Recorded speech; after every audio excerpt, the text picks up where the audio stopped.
I told you I'm here to get it, cause baby I'm in my prime. So if you want it, come with it, nobody dimming my shine. Been a long time, homie, since I first got down. Still on top of my game, forever play to the crowd. When I'm in front of a mic and I'm in the spotlight, the Gridiron, man, we taking y'all on a flight. Always coming for the hardcore, this is what I work for. Got 'em feeling for some more, they yelling encore.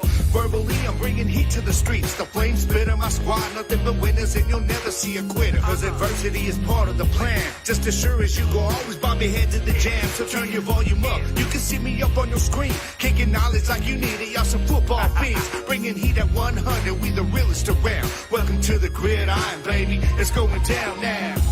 Like the music buzzing in amps. When I hit the end zone, fans are rocking the stands. Cause I'm an all be known until the breaking the dawn. Not see, but I'ma eat the way I'm seeing the film. It's the battle hymn, homie, gonna bang in your ear. And when they hear it, they go down. The Kings is here. All be known until the breaking the dawn. Not see, but I'ma eat the way I'm seeing the film. I'm here to get mine, never gonna dwell on the past. Always moving forward, I won't take my foot off the gas. And I'm ready for the battle and whatever may come. I fight from up in the saddle, go and beat that war drum. If you want some, get some, wicked about to get dumb. Got the crowd getting loud, everybody heads sprung. Hitting hard and coming stronger like a buck from a cage. Like Micah, I'm a lion busting out of my cage. Cause y'all ain't holding me now, I'll break your bury you down. Go and check your books, cause there ain't a play to be found. They can count on what I'm bringing, you ain't figure me out. Hitting suckers from their gut to their chest and their mouth. And now we steady climbing up to the top. You trying to get on our level, they watch your ass get dropped. Yo, it's your boy on the track, the OG double G. I'm rolling with the heavy hitter, yeah, that's Jersey the King. Let's get it.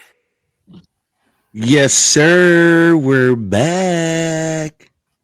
And if you don't know, now you know. Double G. What is up, brother? What's good with you, bro? Chilling, man. Feeling Chilling, today, man. I'm good, bro. How you doing on this Saturday? Beautiful Saturday, at least over here in my neck of the woods. I don't know what it's like out where you're at. Doing well. The weather's nice, you know what I mean? Feeling good. Slept well. Yeah. You know, we've been gone for a couple weeks. But yeah, it's episode 50, y'all. We made it to episode 50. We halfway to 100. So it's time to celebrate. It's going to be a great show for you guys. We're going to be talking about the UFL rules and what they released on, you know, what the rules are going to be for the season. When it comes to certain things, we'll be talking about that kickoff style that they chose as well. Some players, important players who have re-signed and will be playing on their respective teams. We'll get into that as well.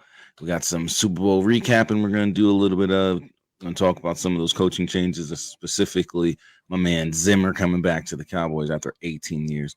You know, so it's going to be a great show. Double G, are you ready, brother? I'm ready, Dwayne. Let's do it. Let's do it. Let's go. Let's get it. I'm ready. We're back. Let's go. Jersey the King. OG Double G. Gabe Garcia. It's the Gridiron, baby.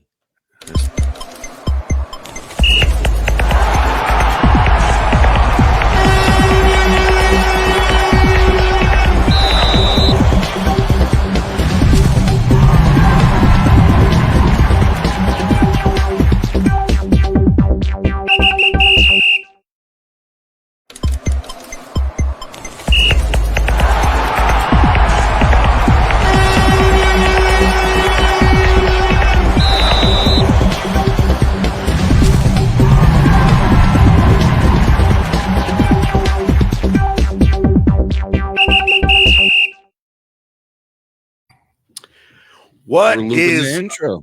Up, familia? Hey, you always loop it. I expect it. It's all good. Sometimes I forget to just start it off. What's going on, everybody? Happy Saturday to you all. Welcome good, into the Gridiron Podcast Show. We're back. Hope all y'all out there are feeling good, man. I'm chilling. I know Jersey's chilling, man. Hey, it's good to be back, bro. It feels really good to be back. It feels really, really good to be back. We got a packed show for y'all, and we're going to get into it. Off the rip, we got some fan mail questions. We got a couple topics to talk about, especially in the UFL. We're gonna definitely talk about a lot going on in the UFL today. So jump in the trenches with us, man. Let's get it popping. It's the Gridiron, baby. So first off, before we do jump into this, Gabe, it's been a couple weeks, man. How you been? I've How's been life good, and bro. work been treating you, man? It's good, bro. You know, You know what it is? It's little stresses that we all have. Not different things, man. Work's been good though. You know, I'm trying to look into some new opportunities, but I can't complain, bro. And if I did, well, no, ain't nobody listening anyways. You know what I mean? Nah, I'm good though, man. Everything's been good. Family's good. You know, chilling and the whole Super Bowl aftermath now. So it's been good, man. Just been hanging out, bro. How's everything going on your end, brother? Man, I'm doing all right. I'm hanging in there. You know, my computer went out on me last week, y'all. And that's one of the reasons why we had to cancel the show last week, because my gaming PC went out on me. I got to get it replaced. I've been hurt. Tragic. I just been feeling it, y'all. You don't understand. I just been feeling it, but it's all good. You know, it's all to the good. We'll be back up and running in no time. You know, so things are still on the up and up. You know, I got some other things to take care of, but we're looking good, man. Wifey's working, and I'm actually getting back into possibly working again. So that's good things. You know, that's definitely a good thing. Yeah. So, you know, a lot of good things are happening right now. A lot of positive things are happening. So I'm just happy, you know. Just try. That's all you can do, bro. Is just keep keep your chin in the water. Just keep your chin in the wind, bro, and be water. That's it, man. And that's all I can say, man. Flow with it. Sometimes that's all you can do with life is just flow with it, bro. You know what I mean? Yeah. That's it, man. And then you can't do nothing else. Yeah. You know what I mean? So I hope everybody out there today is having a wonderful Saturday. We are about 30 some days away from the start of the season, y'all. And I'm excited. But right there. Let's jump into it, man. We got some UFL news to talk about before we get into the rules. I'm excited about this. You know what I'm saying?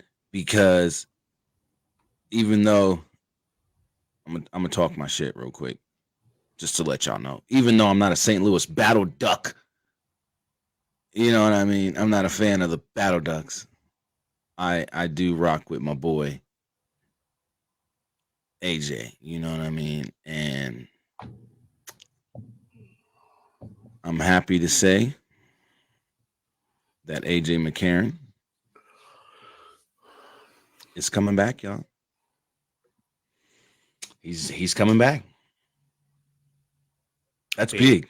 Big. This is major, bro, because you know, I've been telling people that he is the difference between the Battlehawks going into this season as one of the contenders, at least on paper, and them going into the season as kind of a mid-tier team, hoping not to take too much of a step back. That is the difference with the XFL reigning MVP coming back, bro. I mean, this is huge. This is huge, man. And I'm like you. I am not a Battlehawks fan. We all know this, but I am a fan of AJ McCarron. I am, man. I like his story. And I love the way he played last year. So it's gonna be good to see him back, bro. To be honest, the UFL, this is good for the league as a whole. It definitely is. Also returning, Jordan Teamo.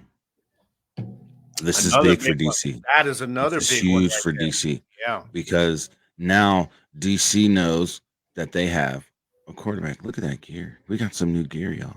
It's going down. Also, the ball was released. The official ball was released as well.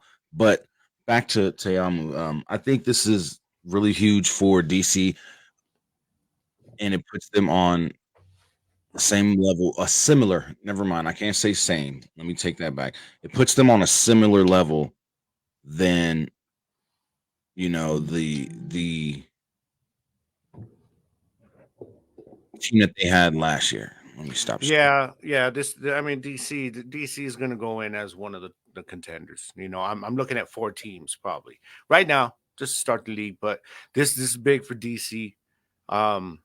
You know, while he may not be the player that AJ was, what's going on, Ed? Jordan still had such a great control of that offense when he was in there. Yeah, they were able. And he's versatile. Yeah, they were able to do different things with him in there. So that's big for them too. I expect the defenders to still have that defense that they had, but he's a perfect complement to that defense, man, on the offensive side of the ball. So I like that move for them. It's very good that he's coming back. Same with AJ. It's good to see these quarterbacks coming back because there's a little bit of consistency now. You know what I'm saying? I think I lost your jersey.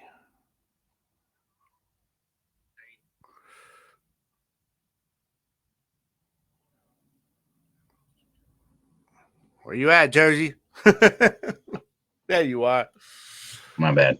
It's all good, bro.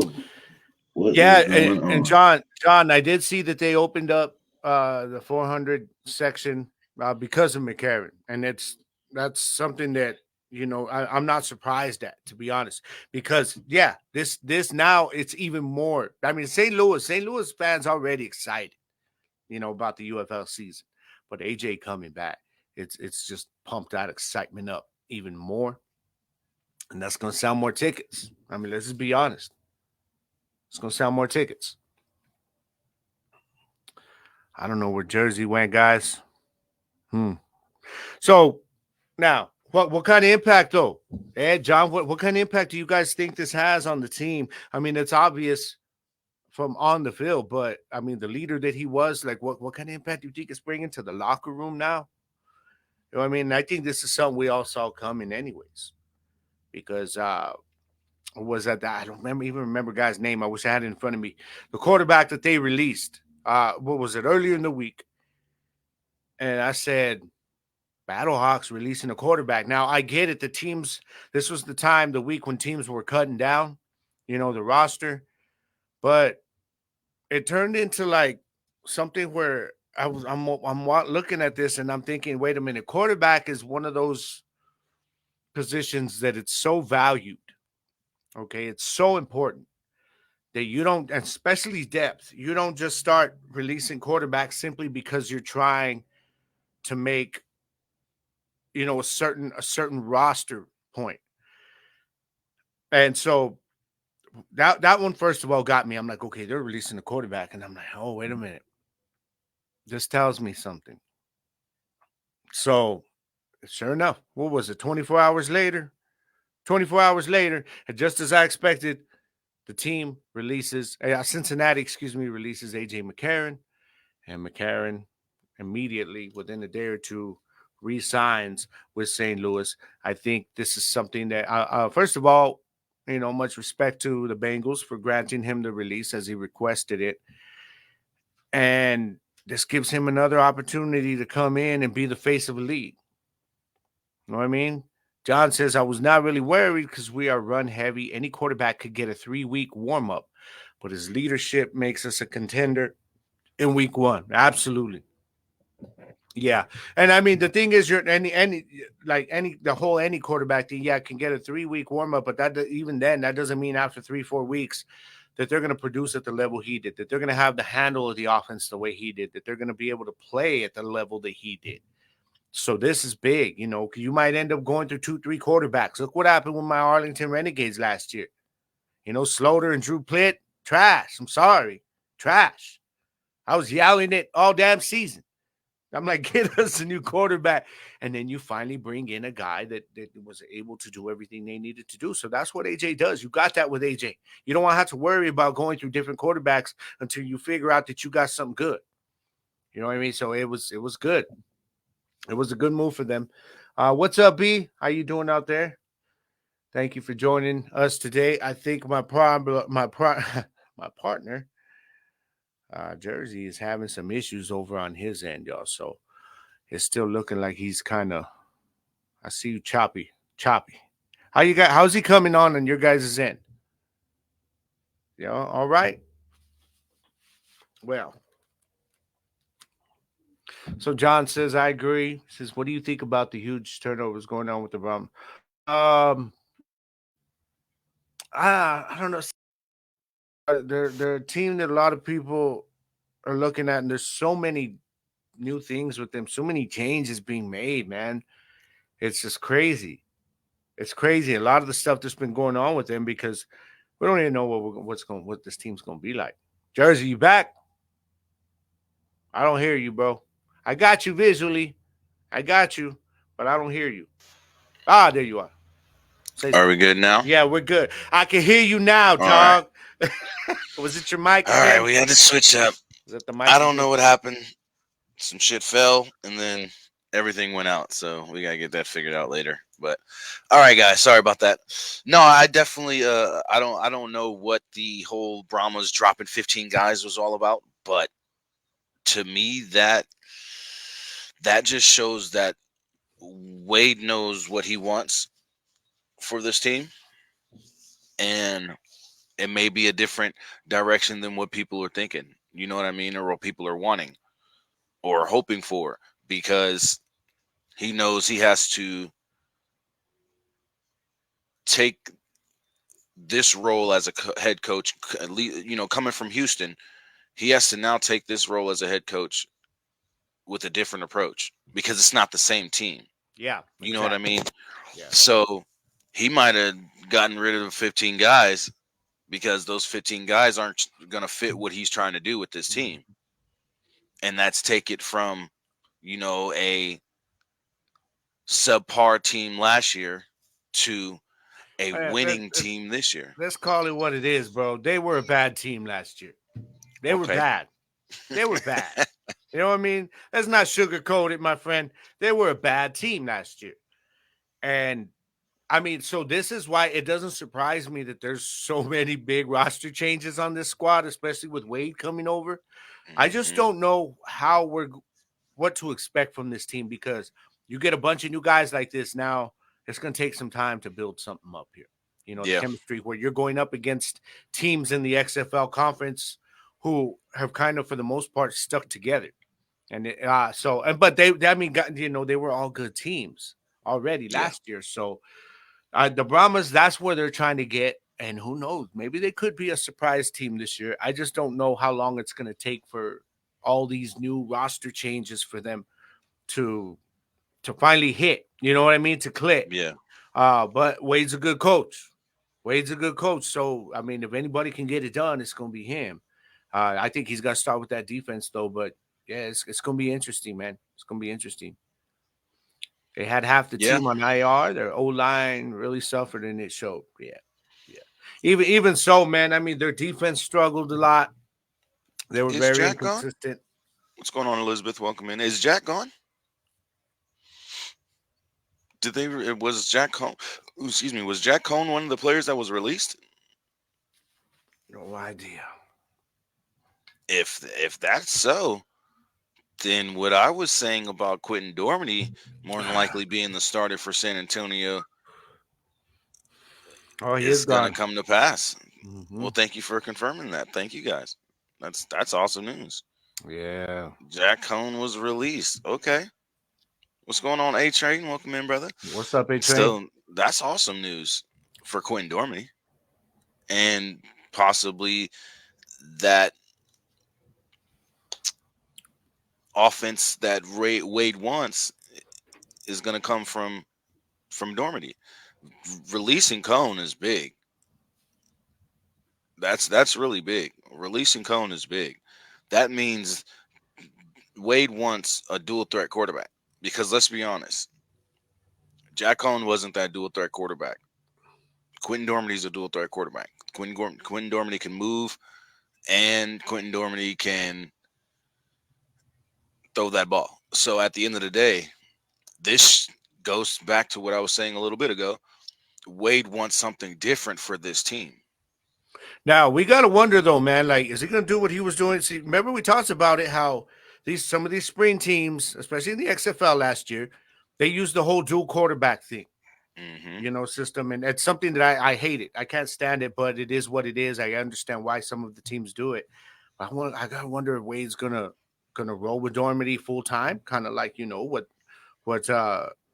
AJ got going on in St. Louis. I don't know. It's going to be. I'm really interested to see what changes he makes. If he changes anything to his schemes, as well as the offensive side of the ball, it's going to be interesting, man. I don't know. Yeah, it definitely is. It definitely is.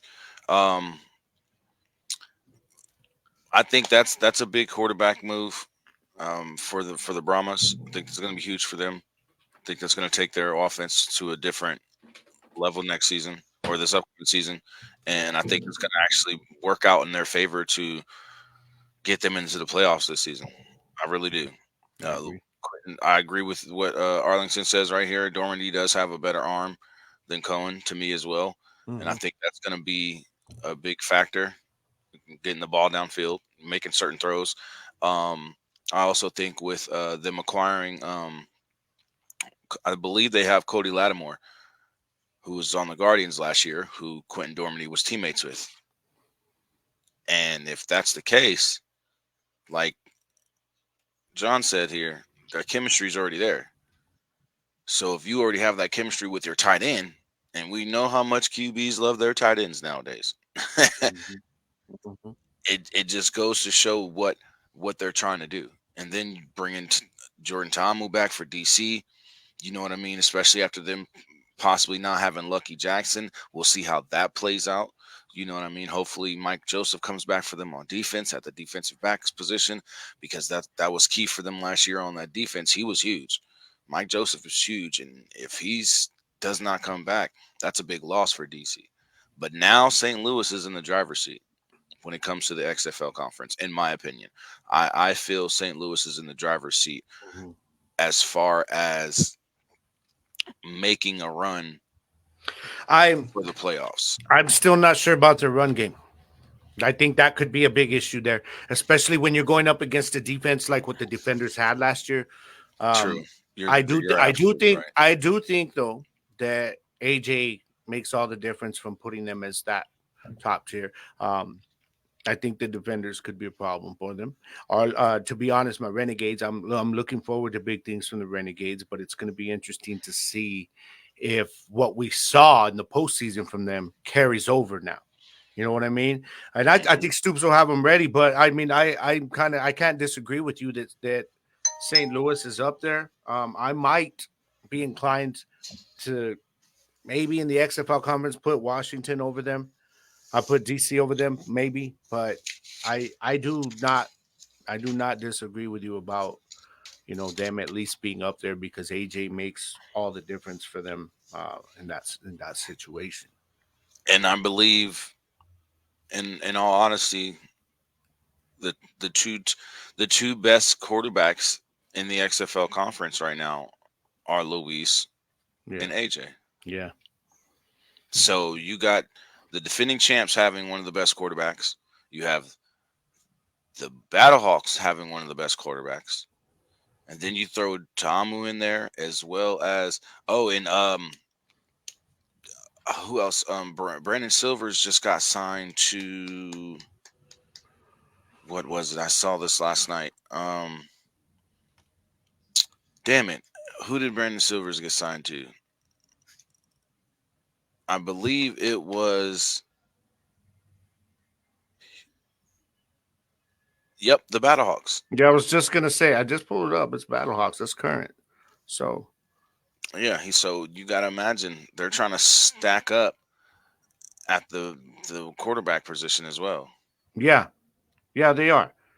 They are. I mean, everybody. I mean, quarterback, especially in this league, is very important.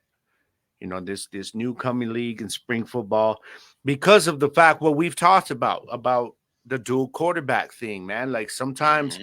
it's not always a good thing because you're not giving um your offense a chance to build chemistry with certain quarterbacks. Right. And like that's what one thing AJ has with the Battlehawks. We saw it come on with Luis Bettis late in the season last year as he started getting the majority of the reps. So I think you're going to need that, and you need that quarterback. Now, it is important, though, the depth. And I think that's why a lot of teams, like if one guy goes down, they do the dual thing. They're like, well, we still have this dude. And say, yeah, but he's not. The playbook changes for each quarterback when they do that. And I've never been a fan of that. I've never really have been a fan of that, to be Well, they honest. do have Mateo Durant and Wayne Gallman. Who do you think would be the better starter, Gallman or Durant? Talking about running back, I'm going with Hmm. Gallman. I'm going with Gallman. I liked what I saw from him in the NFL. I think there's potential there. He runs hard. Um, I would probably roll with Gallman, but we could be seeing one of those situations where they're both going to share the load Yeah. until one of them becomes the hot hand. John, I happen to highly agree with this. I believe Luis Perez having that playbook from day one, having all this time to go through the entire playbook, and you know how Luis is. He tries to study each and every play and know what every person has to do on every single play. So just to have Bob Stoops' playbook from day one and have that chemistry with all those receivers and running backs down there in Arlington. Arlington is going to be scary as well. As a returning champ, a reigning champ in the XFL conference, I guess you can say now. Isn't it amazing how much a difference though a quarterback can make?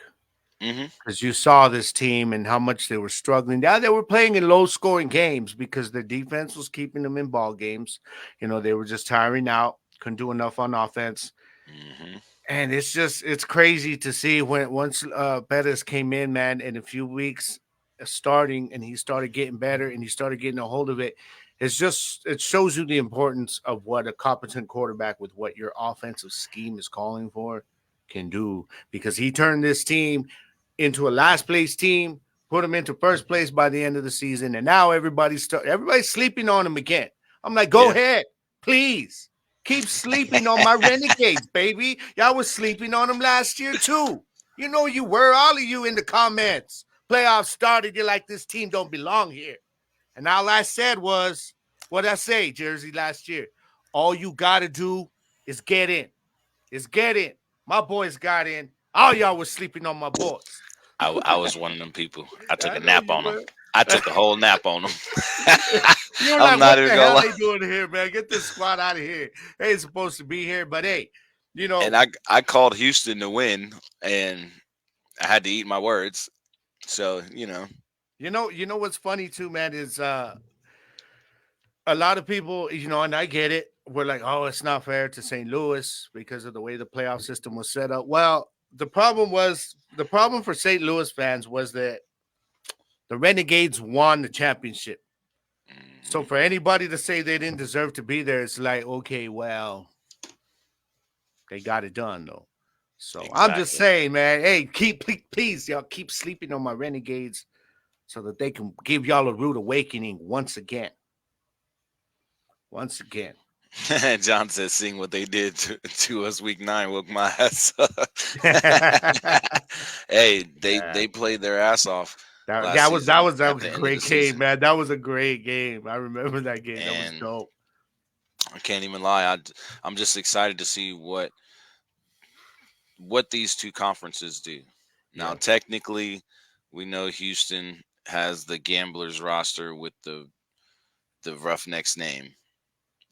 So technically, they're not an XFL team any longer because of the roster. And to me, also, bro, they're not that XFL Roughnecks caliber either.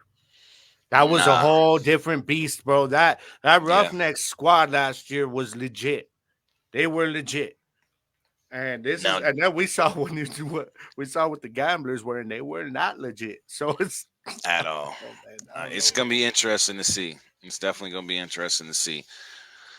So I'm excited. I'm really excited for the USFL side when it comes to Memphis and Michigan.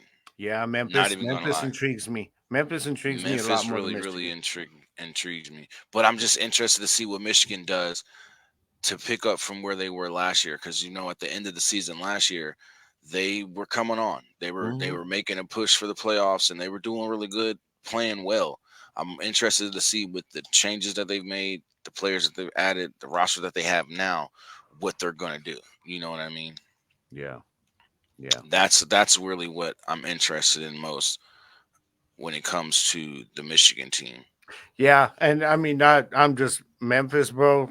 What's I'm going on, just Michael? really. What's up, Michael? How you doing, man? You know, with as far as Memphis goes, me and you had a long conversation the other night about all this stuff, man. And Memphis, to me, is one of the most intriguing teams because on paper, when you look at what they did late in the season last year, man, how strong they just came on. Once they got settled in, you know, we know their fans are going to show up this year.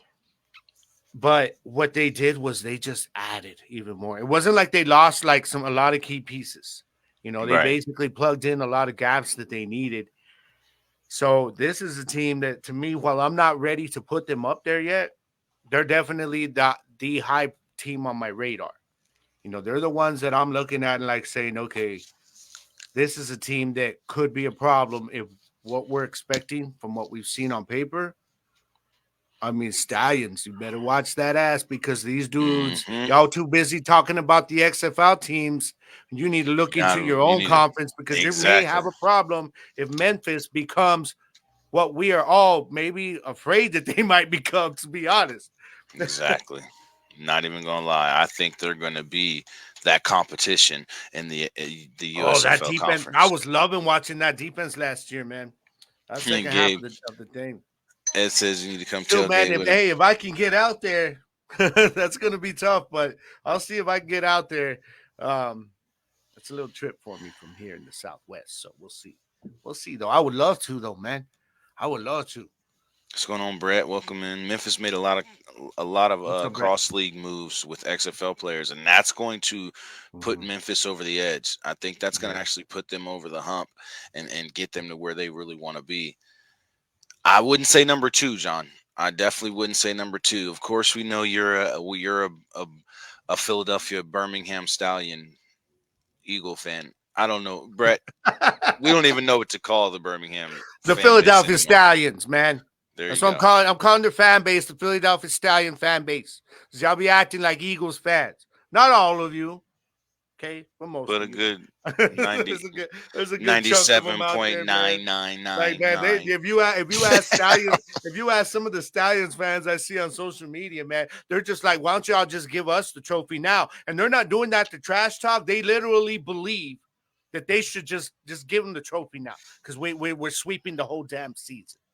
And I don't think that's going to happen at all.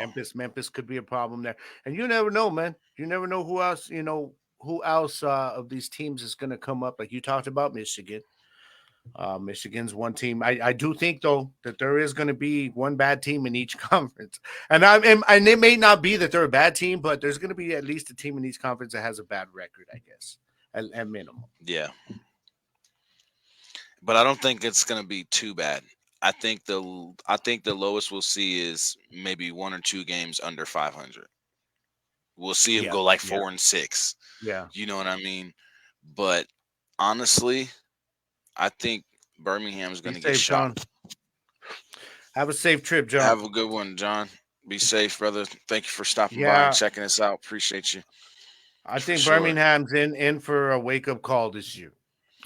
Because even depending on what Houston does, right? Let's just keep it real. Depending on what Houston does, and what moves they end up making by the time the season actually starts, and as well, like I said, Michigan, it looks like they're going to have something going. Thank you, Brett. Yes. That we agree on, man. Yeah, I agree with Brett here, man. I do that. I hope everyone is competitive for attendance purposes. I hope every single game is competitive. Now, they're not all going to be. We got to face that reality. But if we can get at least 75% of this schedule on games that going into the fourth quarter are neck and neck, then I think they're going to be in a good place attendance-wise. I think, and we constantly talk about this. We've been talking about this before and after the Super Bowl. I think not having a commercial or some type of promotional hype video for the Super Bowl was a mistake. It was a mistake. And we say this, we've been saying this because of multiple reasons. One, how do you not take advantage of the Super Bowl platform, especially with the dumbass commercials that they had this year? I'm sorry. The best things, the best thing about the commercials was when they showed the trailers.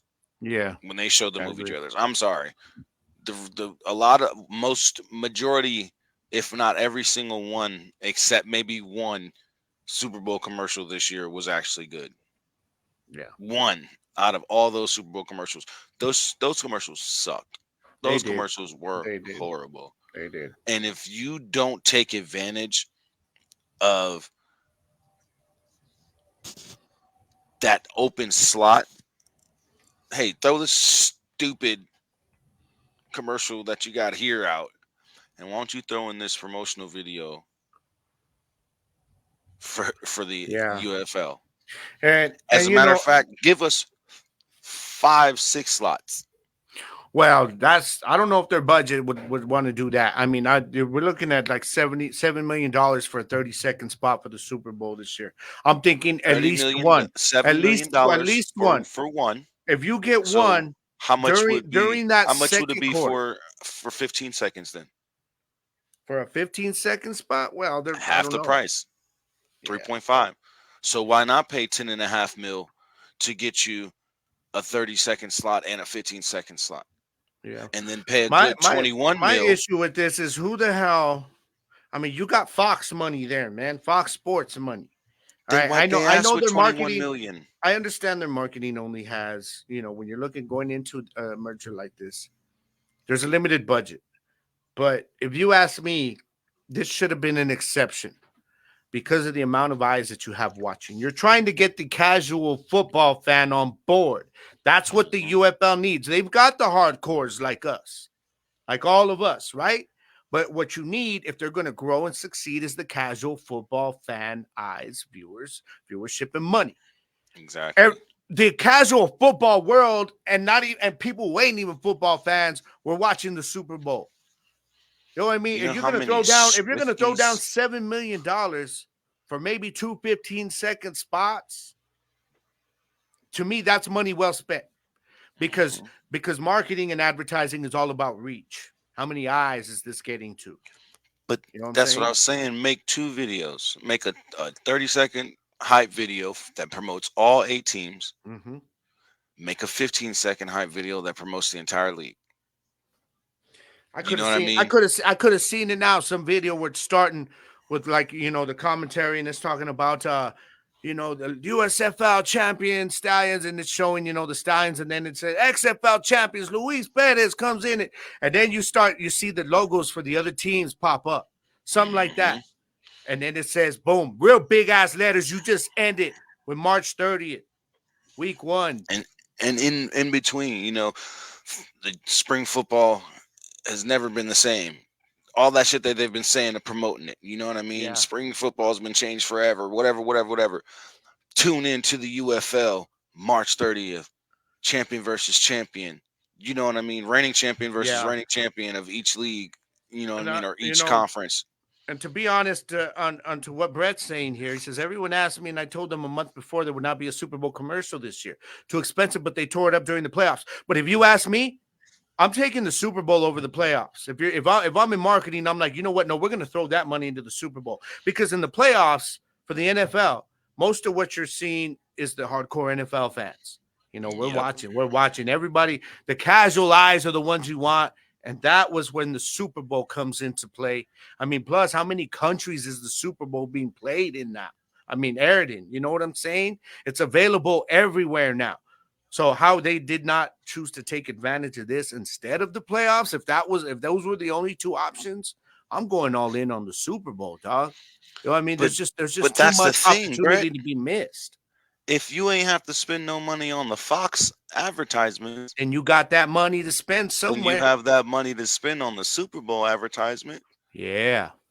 you look at it. Give me even if they had a 30-second promotional video and a 15-second promotional video, and they just spent 10.5 million and said, "The hell with it. We're just gonna spend 10.5 million and have these 2 different commercials be played during the Super Bowl." That You audience know that how they many reach, eyes the have size of seen that now audience, have you got to seen that? wonder. I would have loved to see their numbers and projections on for the potential amount of eyes and reach that a Super Bowl commercial would have had, how many, how many other kind of advertisement things do they got to put in to match that? You know what I mean, Exactly. you could have really. I feel they missed big on an opportunity there, and you've got the money to back you. Just all you got is somebody up there that had the authority to approve that for the budget. Shot it down. They said no, we're not going to do that. Exactly.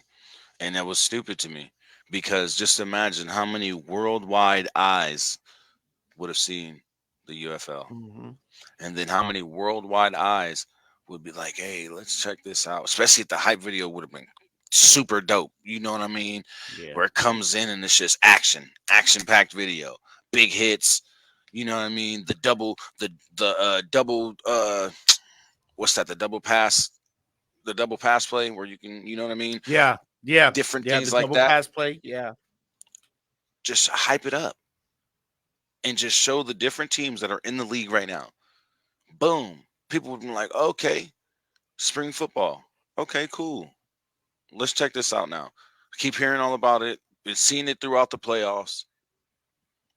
I heard the announcement on Fox. Heard another announcement on ESPN. Okay, let's see what they did with this merge. Let's check it out now. Let's see if it's worth watching now. And now those casual football fans turn into spring football fans. Mm-hmm. Now those hardcore NFL fanboys become spring football watchers. And over time, we'll fall in love with this league because we know what they're trying to do if they continue to listen to us podcasters and fans and do what we're telling them to do. Because for some reason, it's like we know more than y'all because we're helping y'all put this damn league together. Because we're the ones watching this, man. We know what we want. Mhm. We as the hardcore supporters of this also understand what it's going to take to get those that aren't so hardcore on board. Mhm. We're kind of that middle ground, that middleman that they need to be listening to and saying, okay, what you guys got the ear to social media. What are people thinking? What do we need to do? But they ain't doing that, man. You're hiring these marketing people that are coming out of colleges that half of them probably ain't even football fans. You know what I mean? They just so they don't understand it. They're looking at numbers and statistics and graphs and demographic type of stuff, and it's like no. Maybe if you just open your ears a little bit, watch some of these, lower time podcasts, these humble podcasts, because we've been telling it like it is.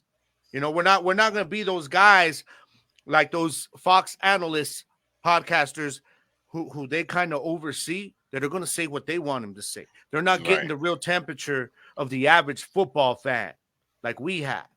You know what I mean? Exactly. So maybe that's what they need to do, man. I don't know. I believe what you're saying is to be 100% true, bro. But it all comes down to the marketing, and they need to take advantage of any marketing opportunity that can get the eyes of the world on the UFL. Yeah. It doesn't have to just be in the United States.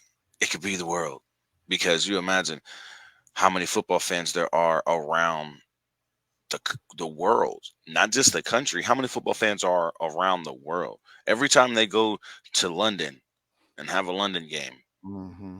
that stadium is filled, packed, sold out. You know what I mean?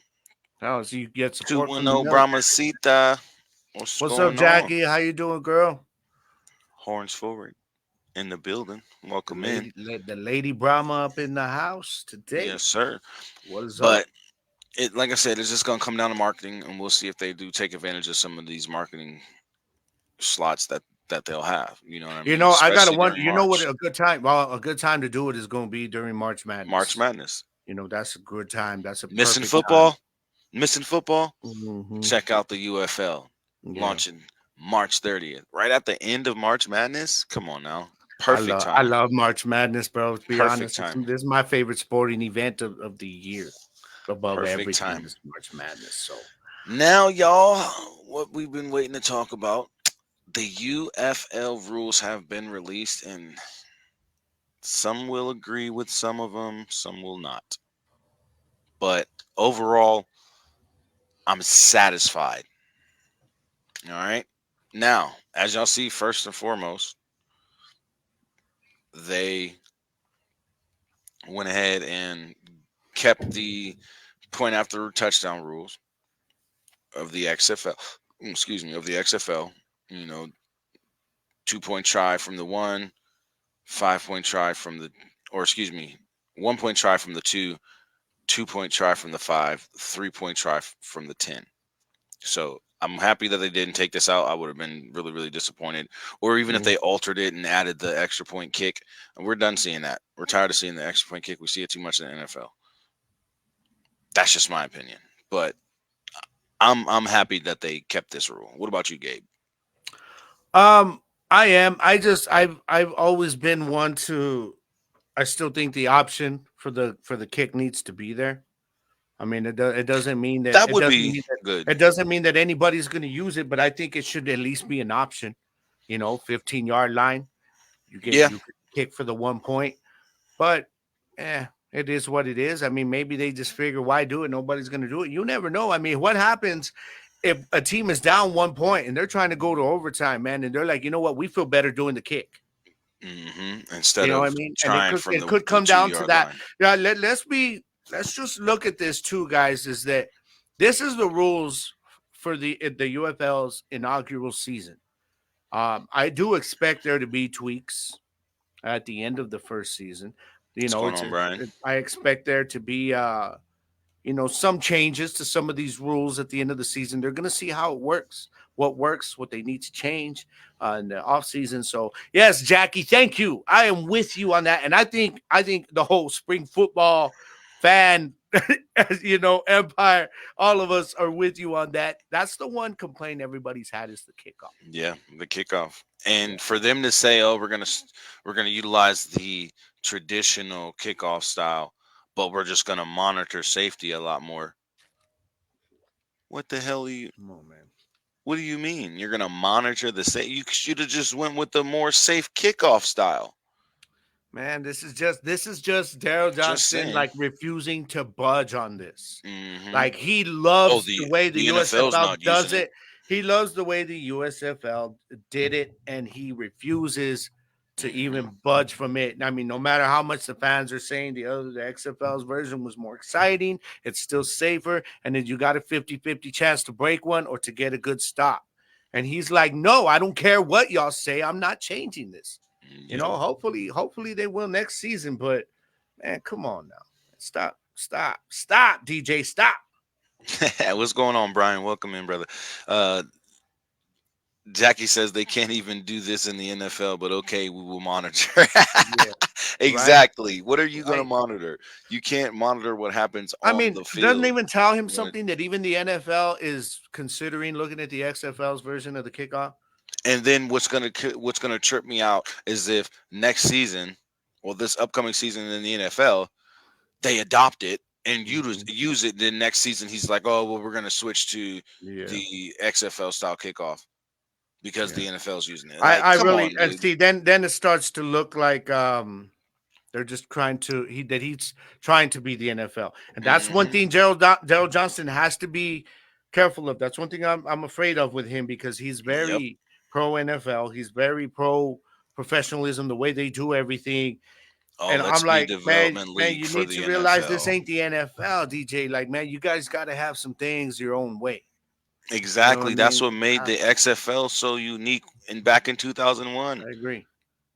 Innovation. I get the whole doing some things the USFL way because it was a lot more like an NFL type of game.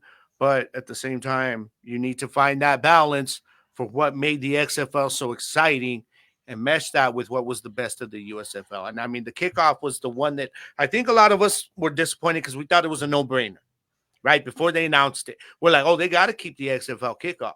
This is a no-brainer. And then Dale Johnson was saying, yeah, y'all can kiss my ass. I'm not budging. Exactly. You know what I mean? I'm like, damn, dude, really?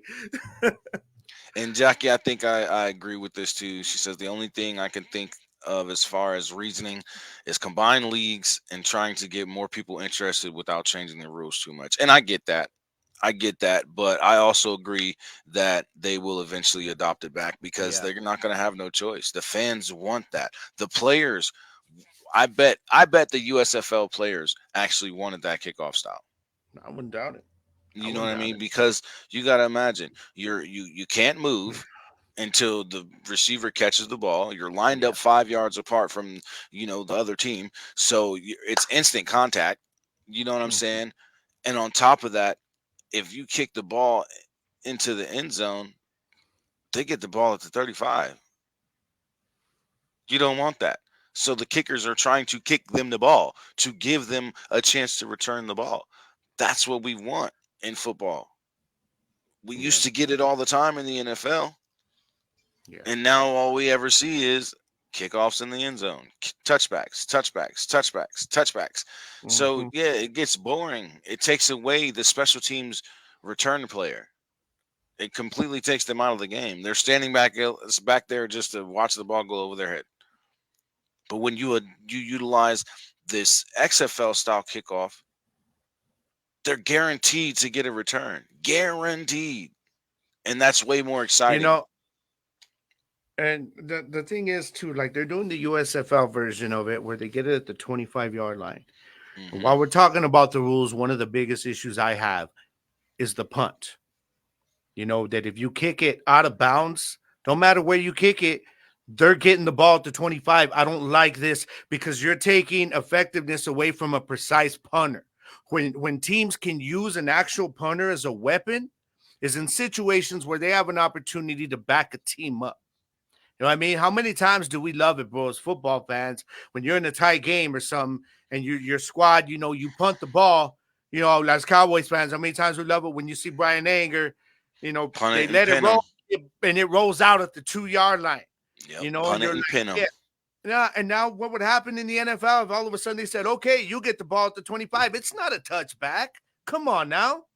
So now the way they're using this rule is they're treating the punt out of bounds as a touchback. And to me, they dropped the ball on this, bro. This is one that I really, really dislike. I really dislike. You damn What's up, right, Angel? Angel. Better late than never. Glad you're here, brother. What's up, Carnalito? How you doing today, brother? Hope you're doing you're, good, hermano. Ah, you're right on time for us getting into the rules, and we're yeah. definitely talking about the But kickoffs. I mean, what do you think of that thing with the punt, man? Where if I you punt think it out it's of dumb. bounds, yeah, I I think it's hate it. dumb I because hate it. like you said, you take away that opportunity of a team to pin a team, and then that also takes away from that team who's pinned to make an epic drive, make an Exactly. epic comeback. You know what I Exactly. mean? Something like that. You're taking away excitement of the from the Mhm. game. You're taking away different parts of the excitement factor. Like that's an exciting feat. That's what your punter gets paid to do. Exactly. Exactly. Pin them deep. Yep. You know what I mean? And if you're taking that away because the ball went out of bounds. So my thing is on a punt, how are they supposed to prevent a touchback?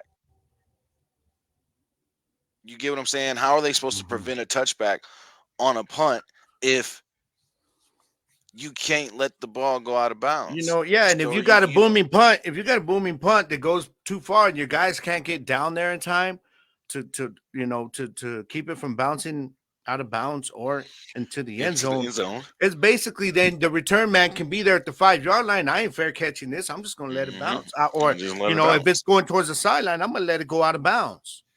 And now that Mhm. takes away from punters being able to do deep punts. They have to do these short punts. They have to learn now to punt very, very short to where you have to get that thing up in the air and just have that mug sitting there in the air, just chilling, and then drops at like the 30.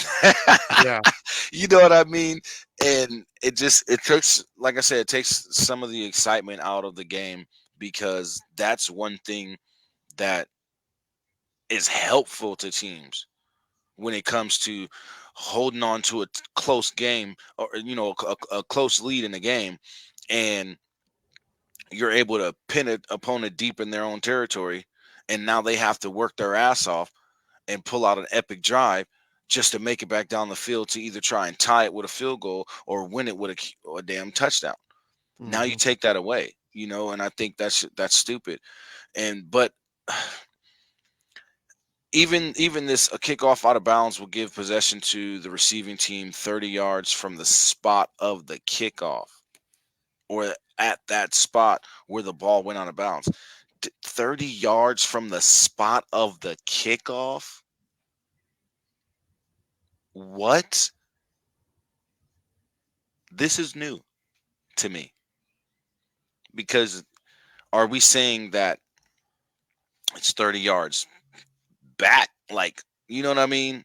Or are you telling me that if they kick the ball off at Yeah, for the 30 yards 35, from. So if they kick it from the 50-yard line, then they're probably going to get it at about the 20-yard well, line. no, every team is going to kick off at the 20-yard line.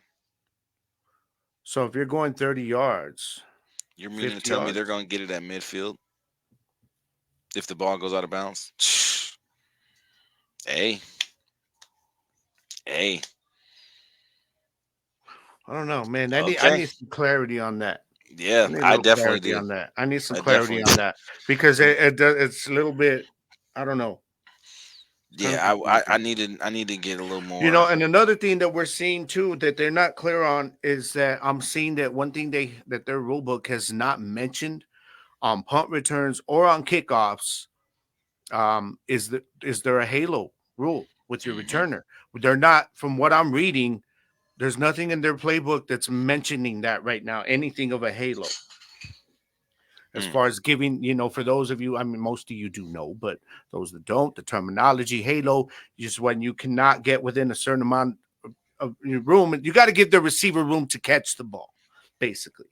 So the returner, but I don't know, man. There's still, I think, a lot of this that needs a little bit of clarity. But the one you just mentioned on the kickoff with the, what would be an illegal formation, excuse me, an illegal procedure. Now, yeah, the 30-yard thing, I'm a little confused by that, but I guess we'll see how this all plays out. On the field. I love that they're keeping the double pass though. Yeah, I Love do love that. that, That and the makes it alternate exciting. possession option. I do like that, and instead of it being 4th and 15, it's actually going to be 4th and 12. They're going to do so. While I'm okay onside with that. kicks are allowed at any time during the game, teams will have an alternate option to retain possession in the fourth quarter, just like they did in the XFL initially. If a team is tied or behind during the fourth quarter, it may elect to retain possession after a score with a 4th and 12 from its own 28-yard line. Then the 2 forward pass they're keeping, teams will be allowed, as they were in both leagues last season, to throw 2 forward passes on one play. The ball cannot cross the line of scrimmage at any time prior to the second forward pass being thrown. Now, this catch definition. This is a change from the XFL. A completed catch or interception is defined as a player securing control of the ball prior to the ball touching the ground and touching the ground inbounds with both feet or with any part of his body other Yeah. than his hands. Basically, the NFL's and USFL's lead on this one. Yeah. Exactly. Defensive pass interference will result in a 15-yard penalty or a spot foul if the foul occurred less than 15 yards downfield. Initial College or rule. intentional defensive pass interference will result in a spot foul if it is beyond 15 yards. Okay. Replay reviews. Designated members of the officiating department may stop a game at any time before the ball is next legally put in play to review a play if the play is reviewable. There is reasonable evidence to believe an error was made in the initial ruling and it would have a direct competitive impact on the game. These reviews will be made from a secure location separate from the site of the game. Any call or non-call related to player safety is also subject to review at any point during the game, as well as any officiating rule in the last 5 minutes of the fourth quarter or overtime that is obviously incorrect and will have a significant impact on the outcome of the game. So that's basically the same rules that it's been. I do hope that we still get transparency, which both Yeah. leagues gave us during the broadcast of a return. I mean, excuse me, of a challenge and stuff, because I loved the reviews. How we were able, they had a camera in there. He's talking about what they're seeing. You're seeing it on their screen. He's showing you why he's going to call it this way. And And the transparency is awesome, man.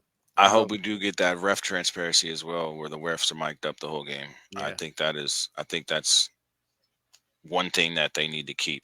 Coach's challenge. Each coach may challenge any ruling, including fouls or potential fouls, one time I during the love that. course of a contest, provided the team has a timeout remaining. A successful challenge will not result in the loss of timeout, while the timeout was lost if the challenge is unsuccessful, which we already know they're keeping that from the XFL. Overtime will consist of alternating attempts to score from the opponent's 5-yard line with no kicks allowed. It will be I love it. best of 3 format or until a winner is determined. There is an available. I love that. There are rules available for download in this PDF form. Yada yada yada. I love that they're keeping the XFL's overtime. It's my favorite overtime format in any level of football. The way they just every single one of those downs feels like you're in a win or go home play. It Yeah, feels like the game's on the line, because it literally is. But it's just it's. I love it. I love the overtime thing, and I do too. for the most part, I'm good with most of these rules, other than the whole punting out of bound thing and then the kickoff. I'm pretty good with most of it, bro. I don't have a big problem. I'm not too upset with any of the rules except the kickoff. I that's the only thing I just don't agree Yeah. with. I think the XFL style kickoff is a better style to utilize in spring football, hell, in all of football. You know what I mean? And Yep. I think that was such an innovative thing to add into the game of football, is a more protective but a guaranteed return. You know what I mean? And if you don't get that guaranteed return, the kicking team gets penalized by you moving up the damn field. Mhm. You know what I mean? And starting in positive territory. So I'd have to say just that rule in general, and then me not having enough clarity on if the kickoff goes on a bounds, where do they get the ball at? Will it be Yeah. from midfield, or you know what I mean? Where is the ball coming 30 yards from the touchback, or is it 30 yards from where it went out of bounds, or 30 yards from where they kicked the ball, which would be the 20-yard line? So that would technically say 50-yard line midfield.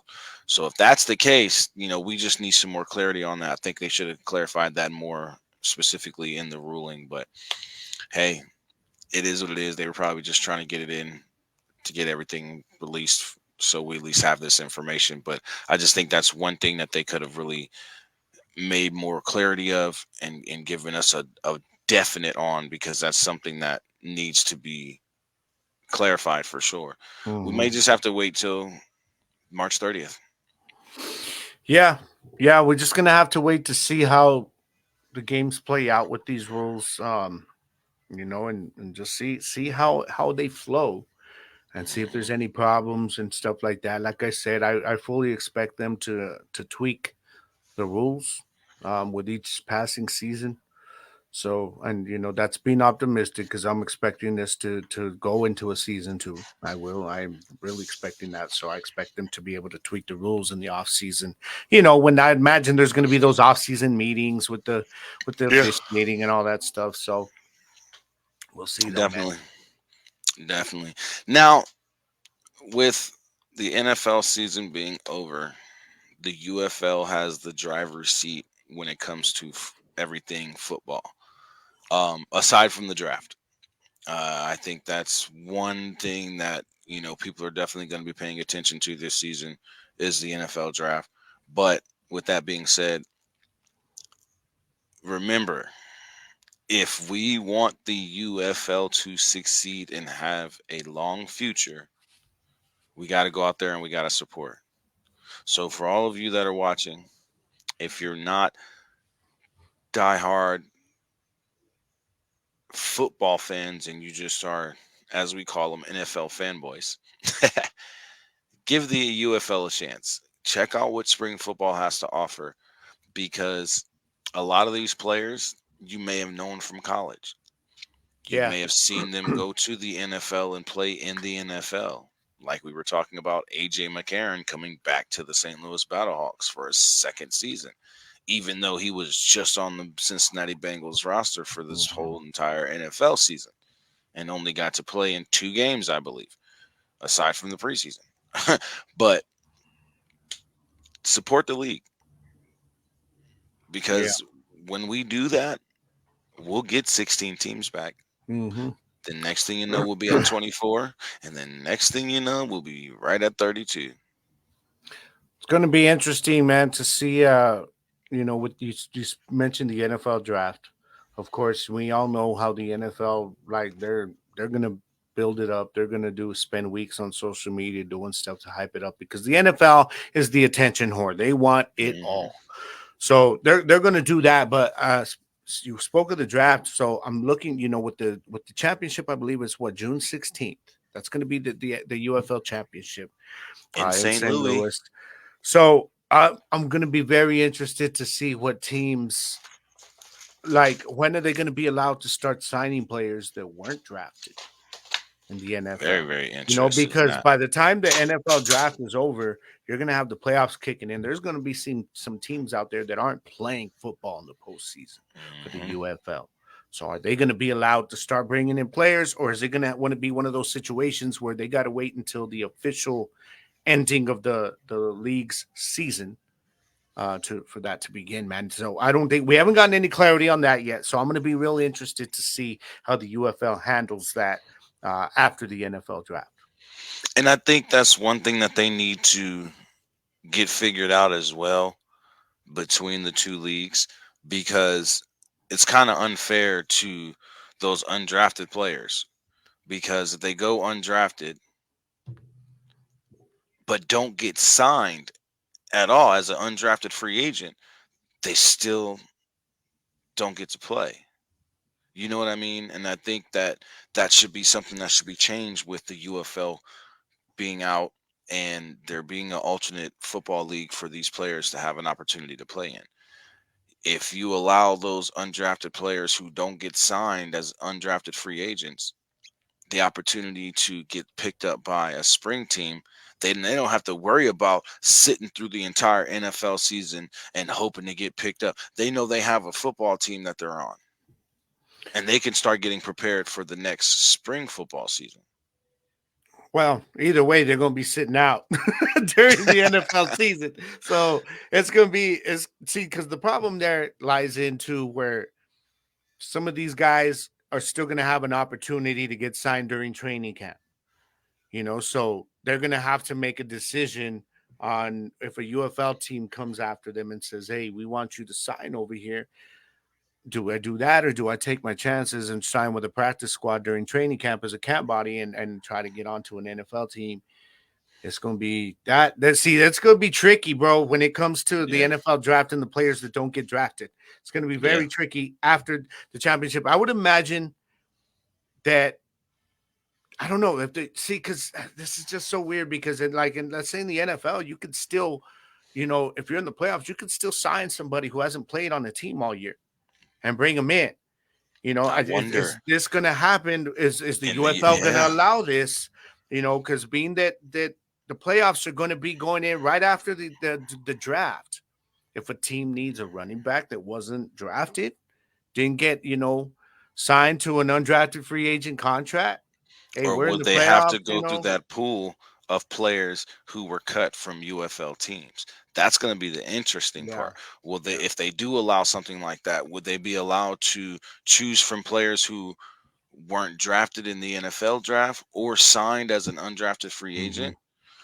Or will they be forced in a way to have to choose from the pool of players who don't make the cuts by the time the season starts? So that's going to be another interesting thing. And you're absolutely right, Michael. The NFL will continue to get the front page in Prime Sports News headlines because the NFL is king. Let's be real. The NFL is king.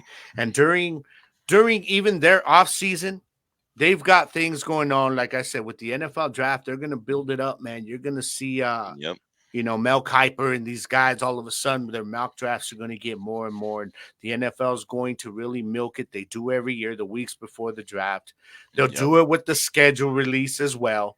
And all this is, they love stretching out that schedule release and teasing games. Mm-hmm. That's what they do to keep people talking about the NFL even in the offseason. And it's going to be going on during the UFL, but the UFL has to figure out ways to capitalize on it. On that football fans are still interested because of the NFL. So how do we plug into that as our season's going on, man? It's going to be big. It's going to be big. It's going to be huge. We're going to see just how genius this marketing team is. And we're going to see how well the NFL and the UFL coincide with each other as far as a fall and winter league and a spring and summer league. If they can coincide together well, this gives the UFL a future, room to grow, room to expand, get more teams, get up to where the NFL is as far as teams go. And there's no reason for them not to. I just think the NFL is going to do what they can to make sure that the UFL never reaches 32 teams. You think so? I would be okay if they went 16 teams. I'd be okay. I'd be fine with a couple seasons of and then 16 wait, and then you can later on, like 5 years down the road, once you hit 16, then we can start talking about more expansion. But I think that would be the sweet spot for me, at least. If 16 teams, it's like that's where I want it. Because they get to 16, I'm like, oh, this thing ain't going nowhere. You know what I mean? Then you can have a longer season. You know what I mean? Either start earlier in March or back in February, like the XFL did. And end your season in June still, but you have a longer season. You go from 10 games in a regular season to 14. Yeah. You know what I mean? Yeah. Because plus the talent, there's so much talent now that isn't even on the team right now. And that sucks. Plus, you're thinking about the talent that's going to be coming out of college during these next few years that isn't going to get into the NFL, but still talented enough to compete. Make a professional roster. Yeah, so there's going to be room there. Or I shouldn't say room. There's not going to be like a lack of talent and the talent pool available. It's just going to be a matter of how big do they plan to grow. But yeah, going back to what I said, because it's the NFL, bro. It's the NFL, and they don't take kindly to anybody trying to get on their level. Not that the UFL is even trying to. I think they know now we're not going to compete with the NFL. But I think if they were to try to get sometime down the road up to 32 teams, I think the NFL is going to be like, no. Now we got to do something. Now we've got to take over the whole spring with some new events. So I don't know. I mean, this is obviously, bro, just like long-term speculation from us. But yeah, I mean, I really feel like as far as the rules go, I wanted to ask you a while ago, what do you think of the receiver catch rule? I mean, which side of the fence are you on? Do you like the XFL and college way with the one leg, or do you like what the USFL and the NFL do with the 2 foot inbounds? I'm okay with either one. Yeah. And the reason why I say that is because I played wide receiver. And 1 foot catches are just more spectacular. That's the only difference, in my opinion. Because if you can make a one-handed catch and have one and barely make the catch by only having 1 foot in bounds, that just shows a little bit more skill. But there is a certain level of skill and awareness to the toe drag, man. When you've got 1 foot down and you've got to have that awareness while you're catching that ball. Toe. To drag that. That's why that's why I'm with you. There's a certain level of skill to both. With both. Yeah. You know what I mean? I'm perfectly fine with both rules. And if they gave us the option of either or, I think that would make it more exciting. Yeah. And it would make it a little bit more tougher for the refs as well. You know what I mean? They'd have to really pay attention. They'd have to really be locked in on every play when it comes down to a passing play. You know what I mean? Because if that player had his foot in bounds, but he didn't survive the ground. You got to be on top of that. You know what I mean? He at least got 1 foot in bounds, but he didn't survive the ground. You know what I mean? So it, like I said, it just gives them, the refs, more of a intricate job to do by keeping their eye on the receivers, where the play is at, where the ball is at, the whole nine. But I would be okay with both rules, with either or. You know what I mean? And with them doing the 2 feet in bounds rule instead of the 1 foot in bounds rule, I'm fine with. You know, it doesn't matter to me, because, like I said, either way, we will still get exciting football. Yeah. Regardless, you know what I mean.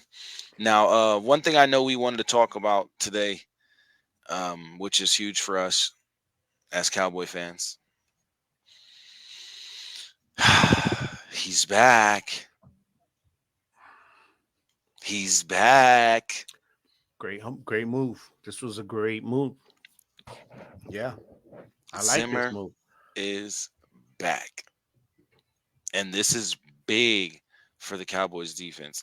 And with the season already being over, we're still relevant. We still get talked about. And one of the things that was said about this Zimmer move is that he doesn't have a lot to redo, if any.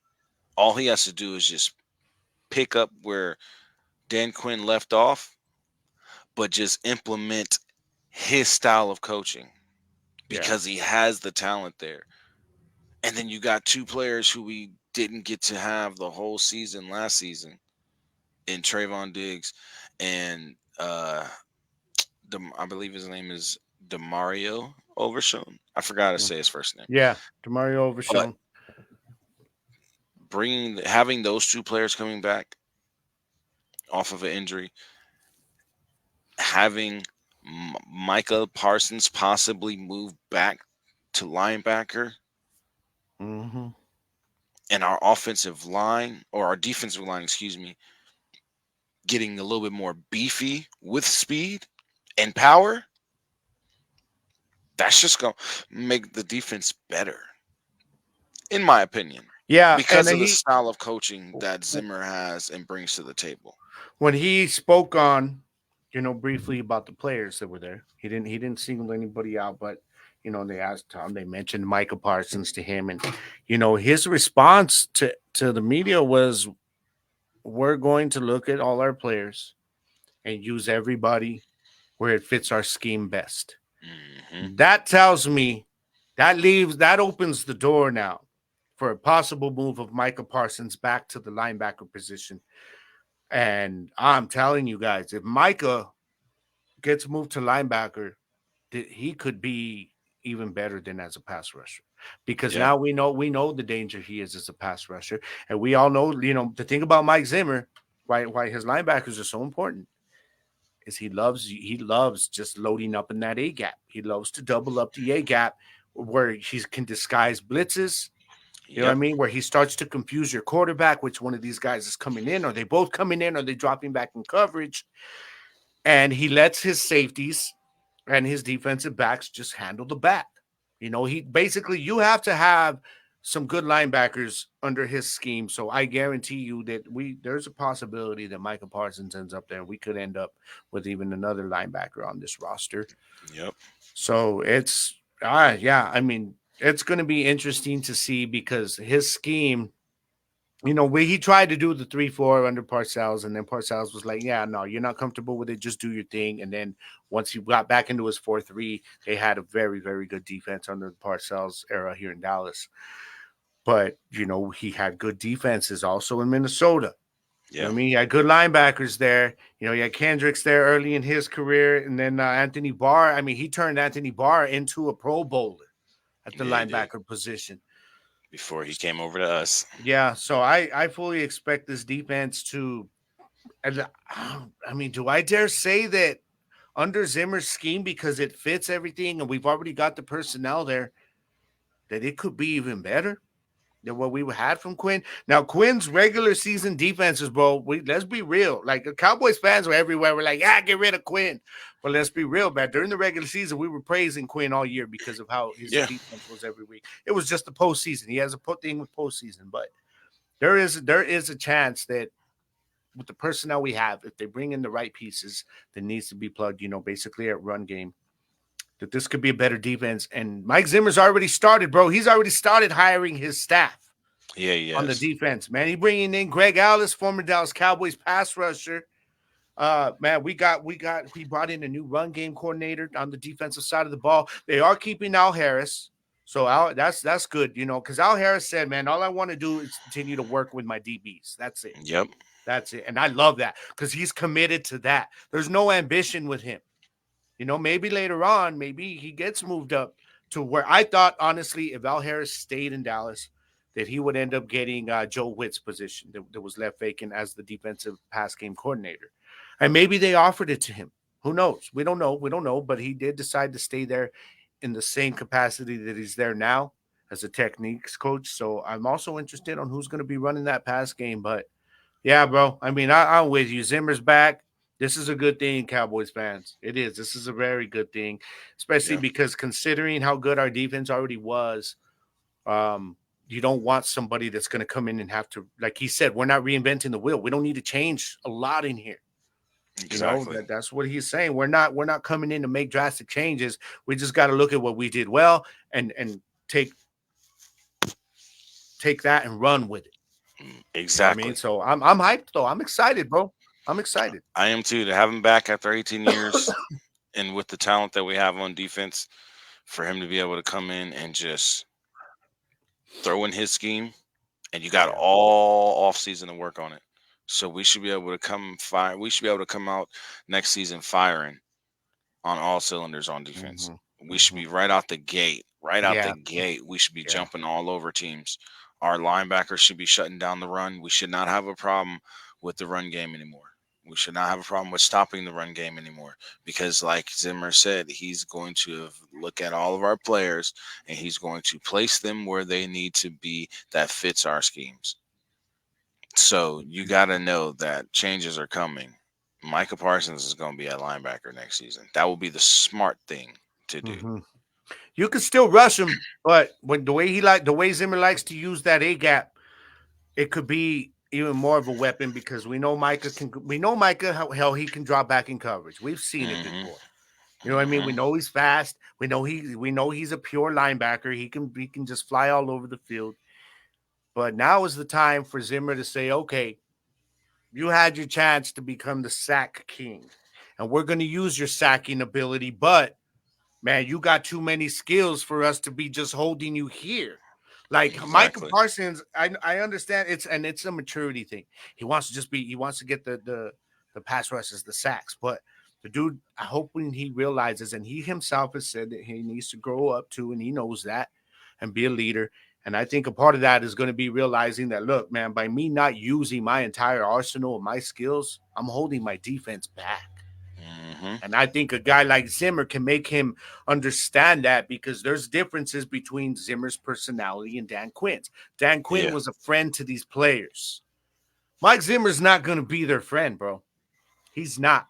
But you know what's going to come with that? What's going to come with that is accountability and discipline, and it's going to bring that defense together.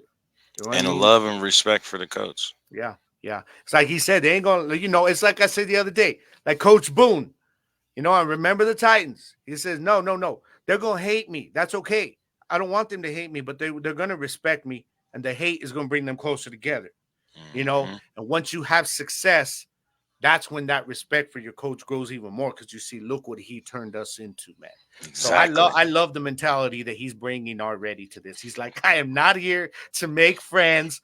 I am here to help this team win ball games. That's what I'm here to do, man. And I'm excited for that. And just some of the things that we're doing this offseason already, not extending Mike McCarthy's contract is a good idea. Yeah. Make him earn it. Not worrying about Dak's extension right now. Yeah, it's gonna have. It's probably the next thing on the list, to be honest. Now that the defensive staff has been pretty much filled up, they're Plus, I looking got to to this. free up some Yeah, cap and space. that's what's making it kind of a priority. Like a lot of people were like, "Oh, they just want to lock up Dak for this long." Well, obviously they're planning on doing it anyways. But what they're looking at is if we're going in all in next year, we need this cap space now. And I mean, you're looking at freeing up $20 million and getting us back even with the cap if you can, stretch his money and extend his contract. So just for a lot of the people hating, that's why it's happening, because the team needs the cap space, and Dak Prescott's contract can really go from $50 million next year to $30 million if they extend his contract now. So I just sorry, bro. I didn't mean to cut you off. I just had to No, you're clarify good. that for a lot of people out there, man, that this is why they are looking to do this now. Yeah. So it's gonna be big. It's gonna be interesting to see what happens of this offseason and how I'm really interested a to see lot what of they do in the teams. draft, bro, because I'm so Yeah. glad that they got this Zimmer, this defensive coordinator position filled immediately, because now Zimmer's already at work, bro. Zimmer's already he's got his people. Will McClay, everybody. He's sitting there. All right, who do we got in the draft? Are we gonna have this much money to spend? What am I gonna have on defense? To spend in free agency, and what am I gonna get in the draft? You know what I mean? So he's working already, man. And yeah, I'm as a Cowboys fan, I'm good with this, bro. I guess obviously, obviously. Definitely, I'm good with it. I'm definitely good with it. And like I said, if they do drop Dak's pay down to 30 million next season, I'm fine with it because it's just going to free up cap space for us to make moves to complete this team to get us to a Super Bowl. That's the main goal. If we're going all in, then we need to have cap space to be able to fill up this team's roster to where we can go all in and have a real chance at a Super Bowl next season. So Yeah, that's the goal. But y'all know what time it is, man. It's one of my favorite times of the show.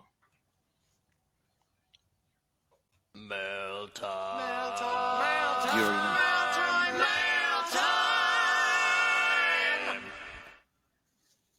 Yeah. All right. So we got questions from Rig Rocker as well as Hit the Troll. That's what we call him. So we gonna get right into it. First question Hey, comes where from is you Rig. heard from Hit? Where is Hit? Yes. Where is Hit? He doesn't have a Facebook page, Okay. so he actually Oh, watches. you did tell me. You're right. There was Yeah, the he YouTube watches the thing. shows on That's right. YouTube. That's right. After I download them and then upload Okay. them to YouTube. But first question from Rig, he asks, should the UFL use the USFL or XFL championship trophies as conference championship trophies and create a UFL championship trophy? I'm cool with that. I am cool with that. But to be honest, I loved the USFL trophy. I loved it. I mean, I really didn't. a lot of I people were liked like, it. "Oh, it kind of looks Super Bowlish," but it's got its own kind of flair to it. The XFL one, we already know they need to redo that crap anyways. They need to Yeah, that redo that piece of trash anyways. I know Oreo my team's cookie. got it in their damn trophy case now, It's an but Oreo cookie with a see-through football bro, on it top didn't. of it. I don't know, man. That Even the conference looked like something they trophies. got off of Timu or something, bro. Yeah, I don't even the know. conference trophies were horrible. Hey, Hendo. What's What's up, going on, Hendo? brother? We'll He's, trade you Mike Tomlin for Dak.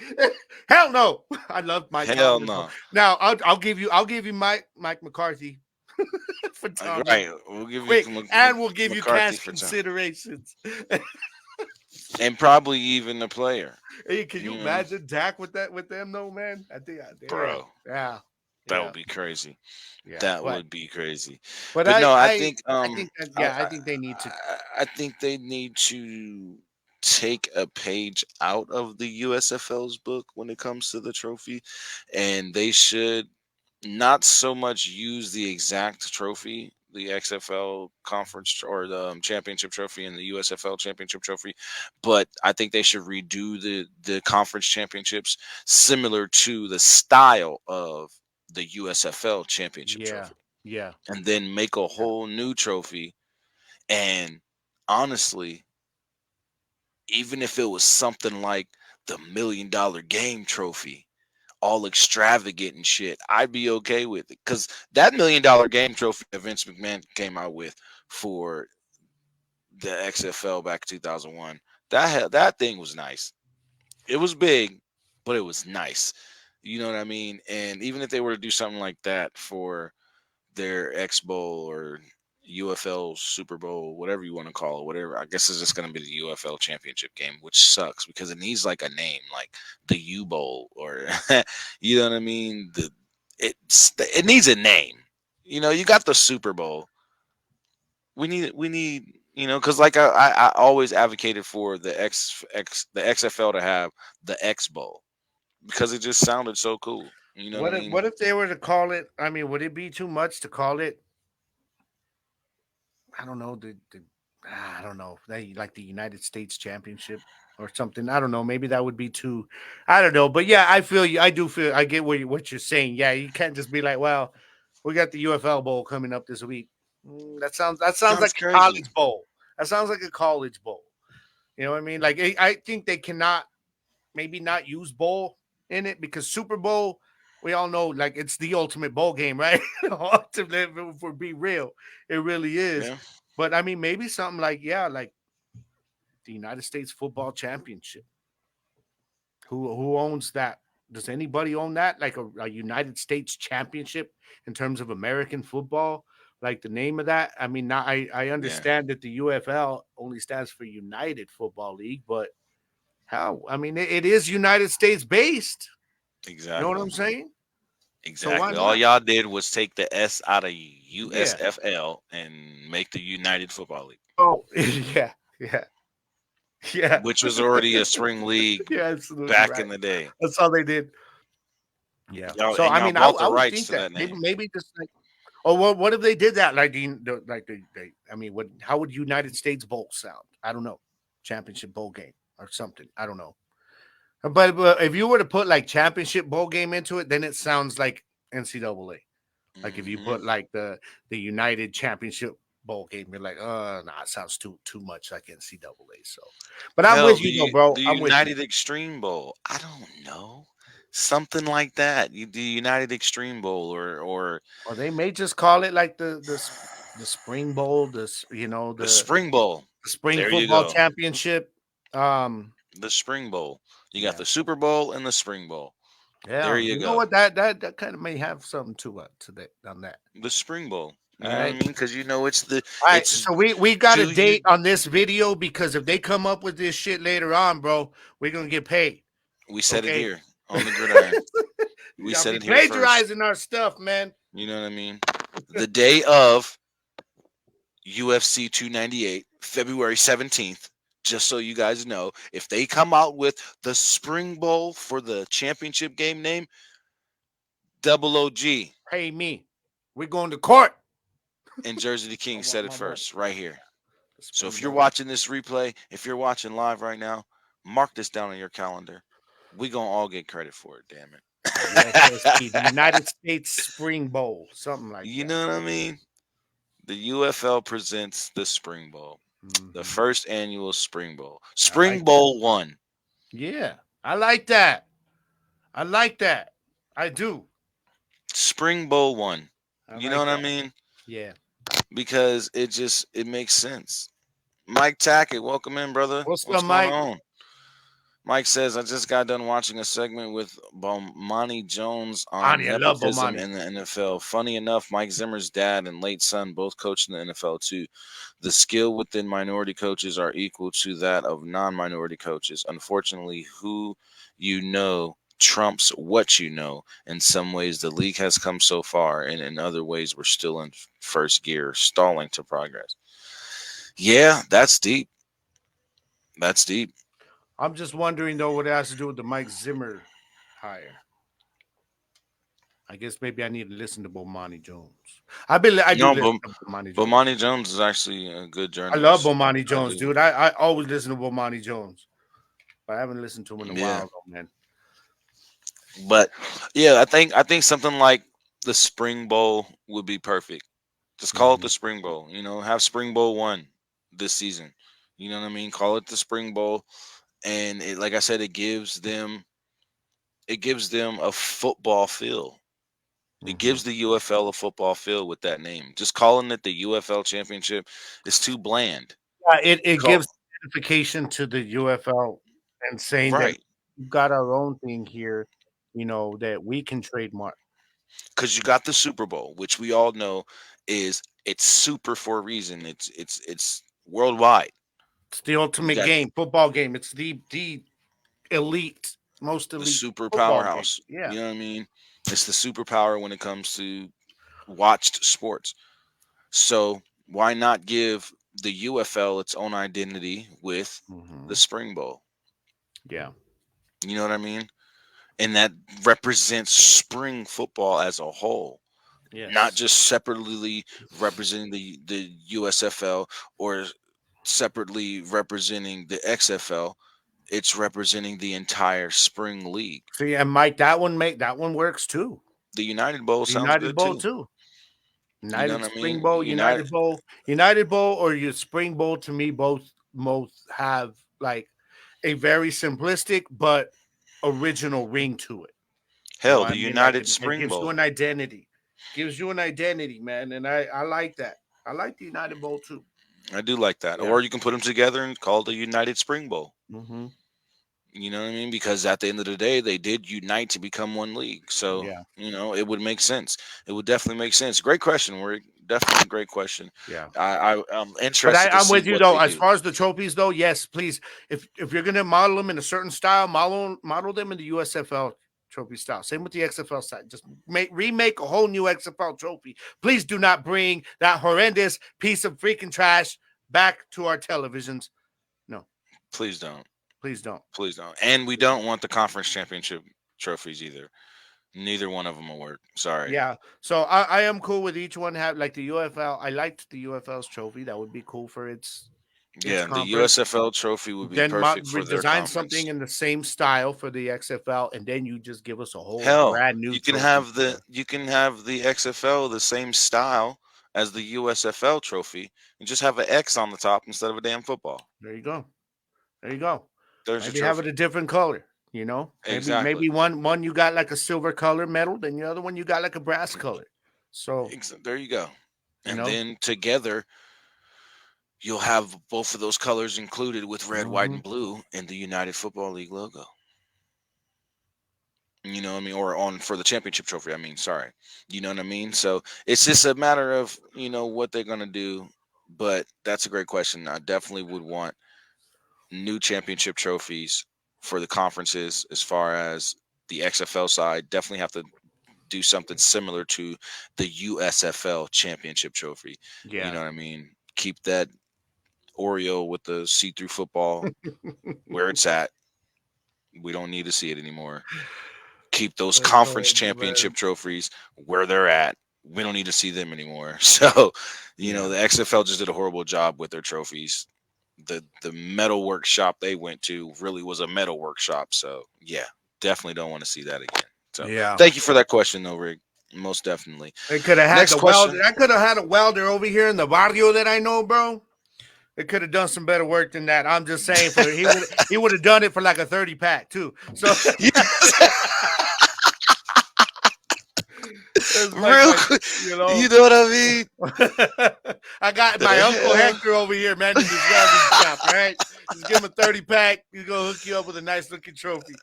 Right now, it's going to be way better than what the hell those 3 trophies came out to be, man. Oh, my God. All right, second question from Rick. He asked, since the schedules have been released and have been we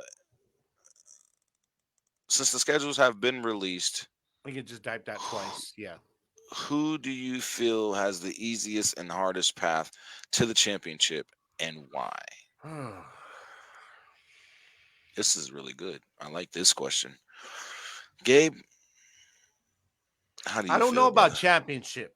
I can say playoffs because the championship's a whole different thing. Because you're going to be playing the top. I guess the road to the championship. Honestly, if we're just going on paper and what everybody's done over the last season, it's Birmingham because of they're in the USFL conference. Now we do have our expectations from Memphis.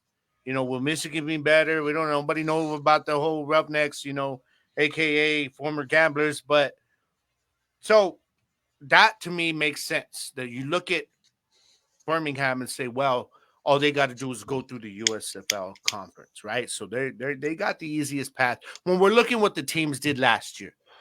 Because on the XFL side, these teams on the XFL, they got to beat up on each other. And you're talking about, man, what, 3 teams in the XFL side that one won the championship, the other 2 were elite all season. Right. You know what I mean? So with St. Louis and DC. So, and they're AJ McCarron coming back now. You know, you got Jordan coming back now. Luis Perez is going to be there. So they're all going to be going to war with each other. So I got to say that. Dormany down in San Antonio. So I got to say right now on paper, it looks like Birmingham has the easiest route. Now we know, and as everything changes when the season actually happens, teams start playing, you know, will Memphis be what we think they're capable of being, or is it just going to be another mid-tier season for them? You know, will Michigan be much better with all the moves they made? We don't know. You know, will the Roughnecks surprise people? But we do know one thing is that the Stallions are going to be a good team. And right now, it looks to me like the USFL conference has one elite team in there. Now that could change if Memphis gets better, and as we expect. But one elite team that we know for now, which is Birmingham Stallions. You're gonna look at the XFL conference. There's 3 elite teams in there. Okay, so I think Birmingham to me has to have the easiest path, and as far as the hardest, man, it's going to be now. I understand a lot of people are going to put Battlehawks and DC above Renegades. That's fine. But I think right now the Renegades, they need to be getting the love because they are the XFL champions. So to me, they could have the hardest path because of the fact that they are going to have to go through AJ McCarron. They're going to have to go through DC again. You know what I mean? And they're going to have to go against their Texas rival there with the Brahmas, who have revamped everything and now have better coaching, in my opinion. So I think Arlington's going to have – I'm just going to look at it as the 2 champions. Why not? Arlington's got the toughest road. Anybody in the XFL does. But since they are the defending champions, I'm putting them as the team that I'm looking at. And I think Birmingham, because of the conference they are in, based on what everybody did last season, I think Birmingham's going to have the easiest road. Right now, just for now. Mike, I'll answer that question as soon as I answer this question here from Rick. Now, in my opinion, I'm going to start off with the hardest, and I'm going to have to agree with you. I was thinking about this when I was first reading over the question last week. I think the Renegades do have the hardest path. And it's not only because of their record last year and winning a championship with a losing record and having that to prove that they can be a winning team and make it to a championship again and at least repeat an appearance in a spring football championship game. But I think the hardest part for them is not only now do you have to still worry about AJ McCarron and the Battlehawks, Jordan Ta'amu and the DC Defenders, and now Quentin Dormady and the load of talent that's piling into San Antonio. Plus Jamar Smith and the Birmingham Stallions, that Memphis squad that's over there now on the USFL side. Now you have to go up against a Houston Roughnecks team that has a whole different USFL roster that you didn't play against last season, on top of going against the Michigan Panthers, another team that you did not play last season. So I think for the hardest path, it's going to have to be Arlington.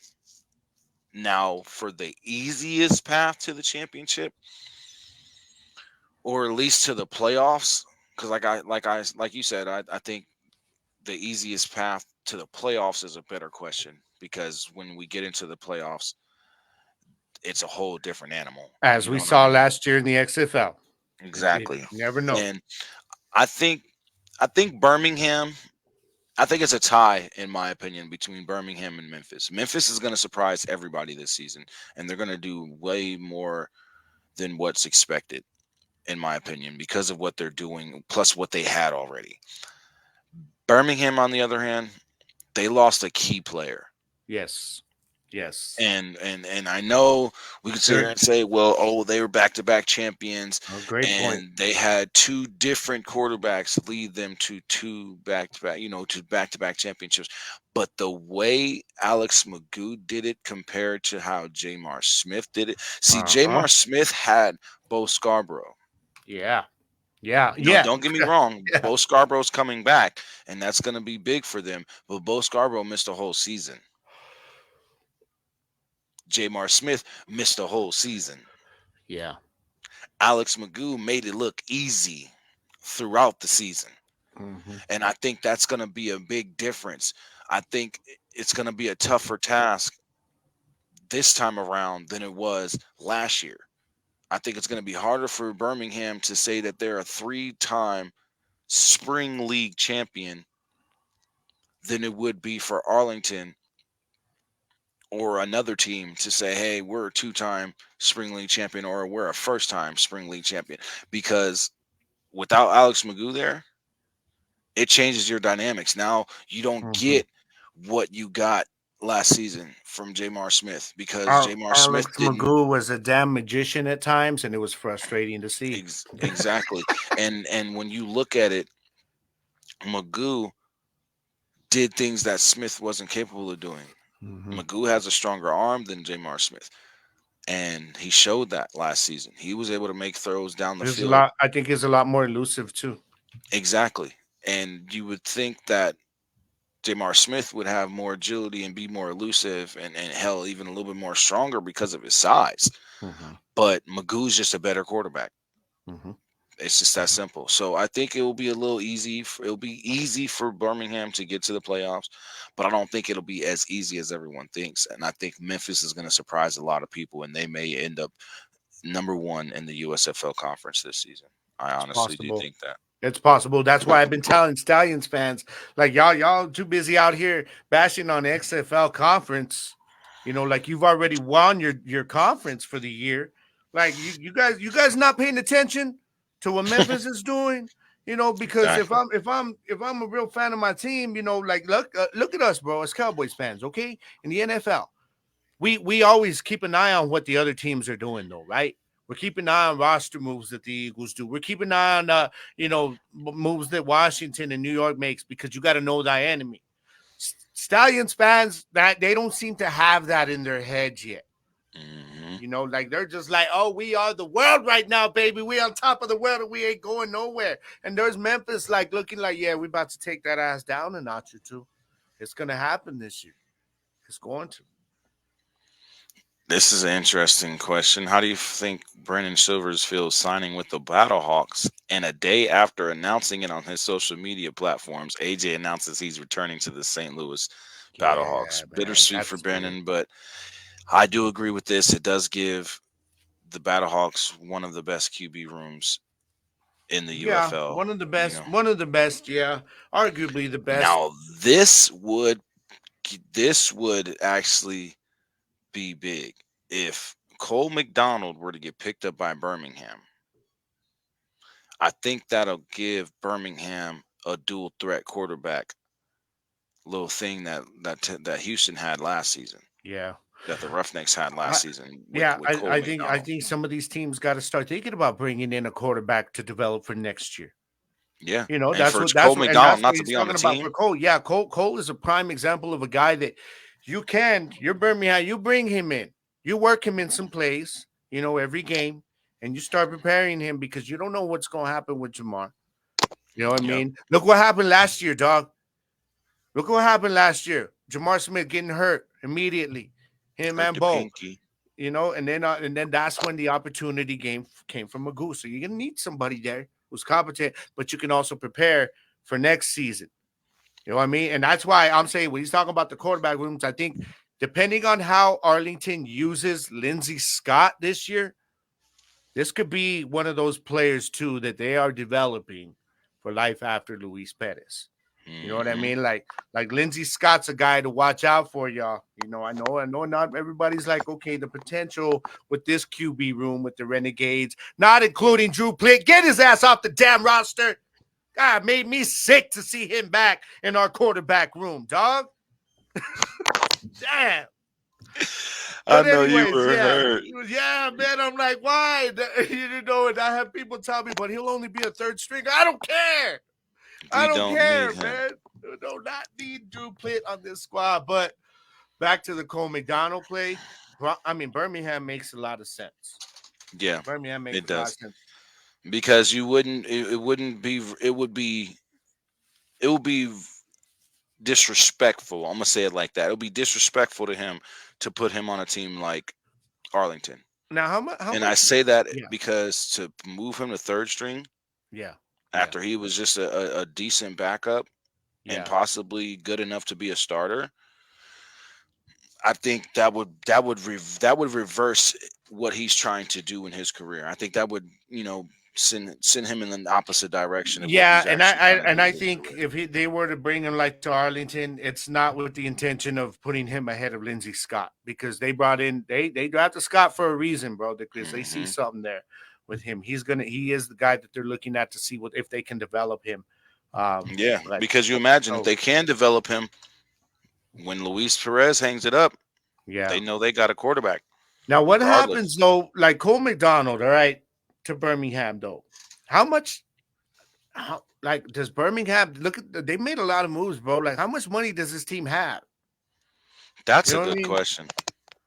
Or Like, how have much we money have is we Daryl seen any Johnson details on supplying? like the kind of like salary cap this league has or anything? Like, that's not something that I've seen anybody talking about. But I still see players getting signed and agreeing to contracts, which means if they're agreeing to contracts, there's an agreed amount of money that each one of these based on that contract. But we're not getting any money news. So I think it's something worth looking into, to be honest. Because I'm looking, you're talking about Cole McDonald going there. I'm looking at like, okay, but how much more money do they have to spend? Because they've been one of the busiest teams this offseason, and that might come back to bite you. Because that means you're going to have a whole new look than that championship squad y'all had last year. So, I don't know, man. I don't know. But, yeah, I think Cole's got to end up somewhere. I could see him actually being somewhere before the season's even done. Yeah, I do too. I do too, because he's definitely a good pickup. All right, let's jump into Rick's third question. If this season is a success, in your opinion, how long do you think it will take before they add more teams? And I think we did ask this.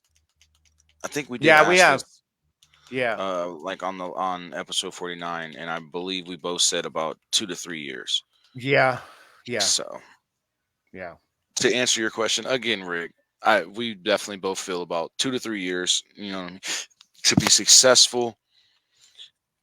I mean, if over the next 2 seasons, this season and next season, if they were to add maybe 2 teams, I'd be okay with that. Even if they, add, 2 teams I would be okay with, because I actually be okay with 4 teams. I'd be okay if they bumped it up to 12 as well, because I feel that this season they could have had 10 teams to start this league. I still say that I think they needed to start with more teams just to show, look, we're legit. This is how many teams we've got. But at this point now, you chose how many teams you're starting with. I still say 2 years, because to me, before you're going to grow anywhere else and add teams, I think there needs to be consistent increase for over 2 years of not just attendance and ratings, obviously, but of interest. Social media, where more people are talking about it every offseason. And after 2 years, if you see that consistency and growth of everything from revenue to ratings, viewership, to attendance, to interest on social media, then you say, boom, we're bringing these teams. Now's the time to bring these 2 teams back or something, So we're expanding. That's why I say 2 teams to 3 back, years. or we're bringing these 4 teams back. I definitely agree. Yes, for sure, definitely. All right, thank you, thank you, Rig. Now let's move on to Hit's questions, so we can get up out of here. I know y'all watch the NFL Honors. What do you think? Well, I didn't agree with Lamar Jackson winning the NFL MVP, but I'm okay with it. I think Dak Prescott deserved it because he had better stats in the regular season, and nothing in the playoffs should have mattered when it came to the regular season award Yeah, as far as the it's not MVP. So I supposed to. think Dak Prescott deserved it based off of his play and his stats and what he put up number wise.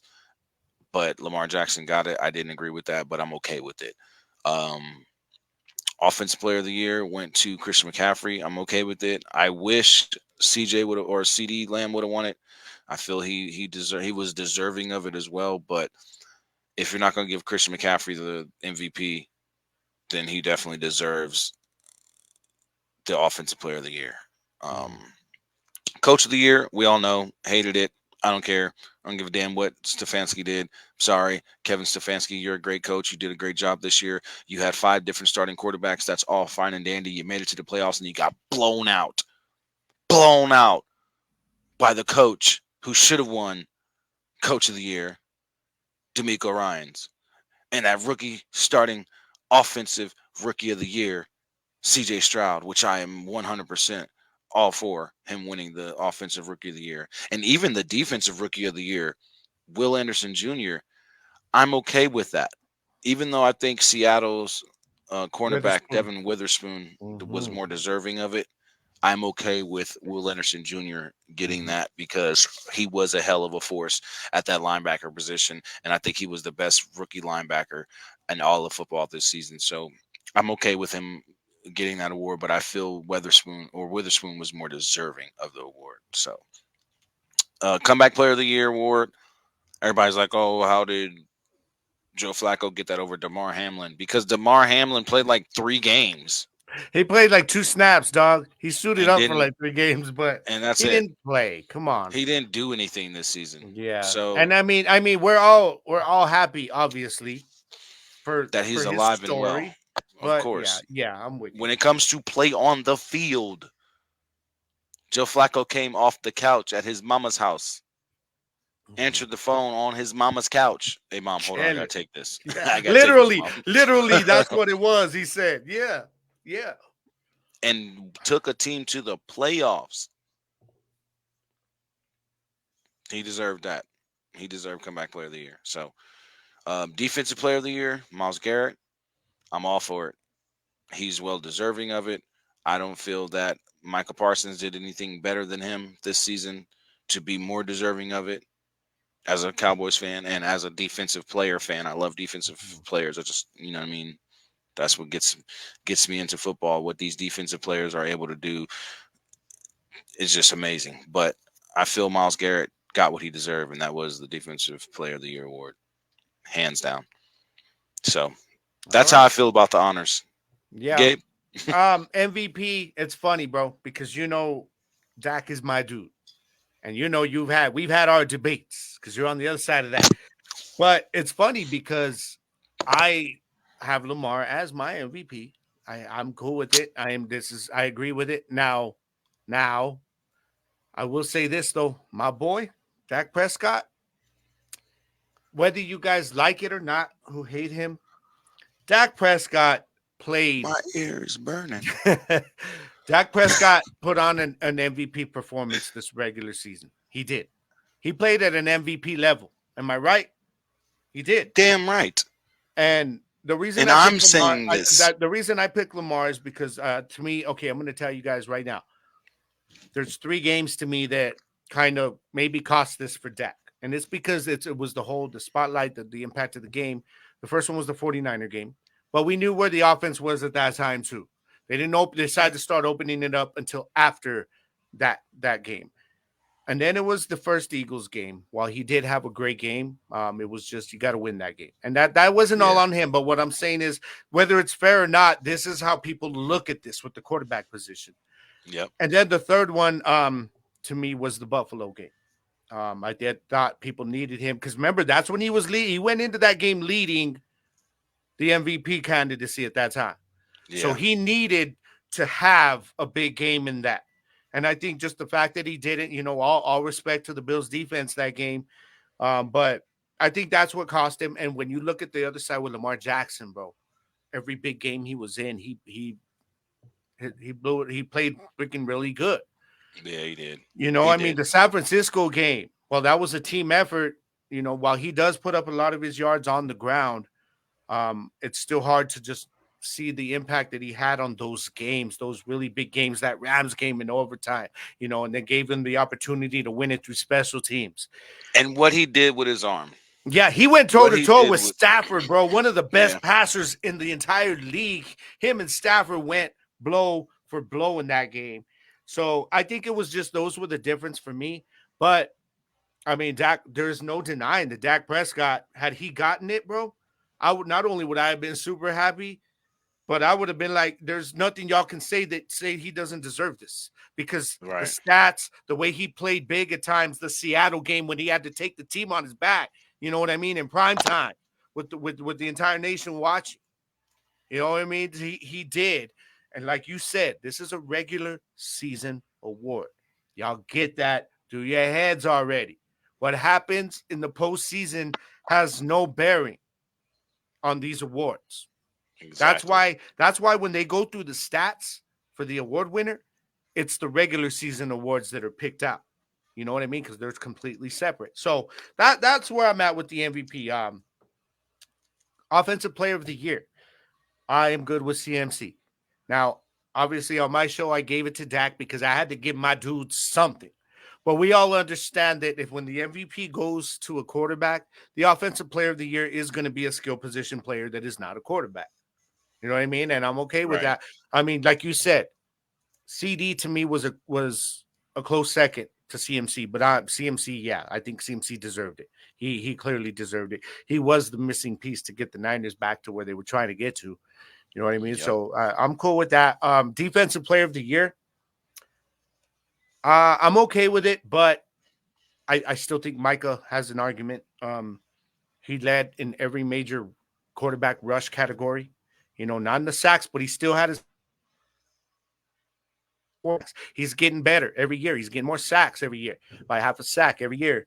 So he still had 14, but he led the league in pressure rate. He led the league in pressure win rate. He led the league in, 2.5 seconds for him to beat a defender off the line, which was the fastest in the league.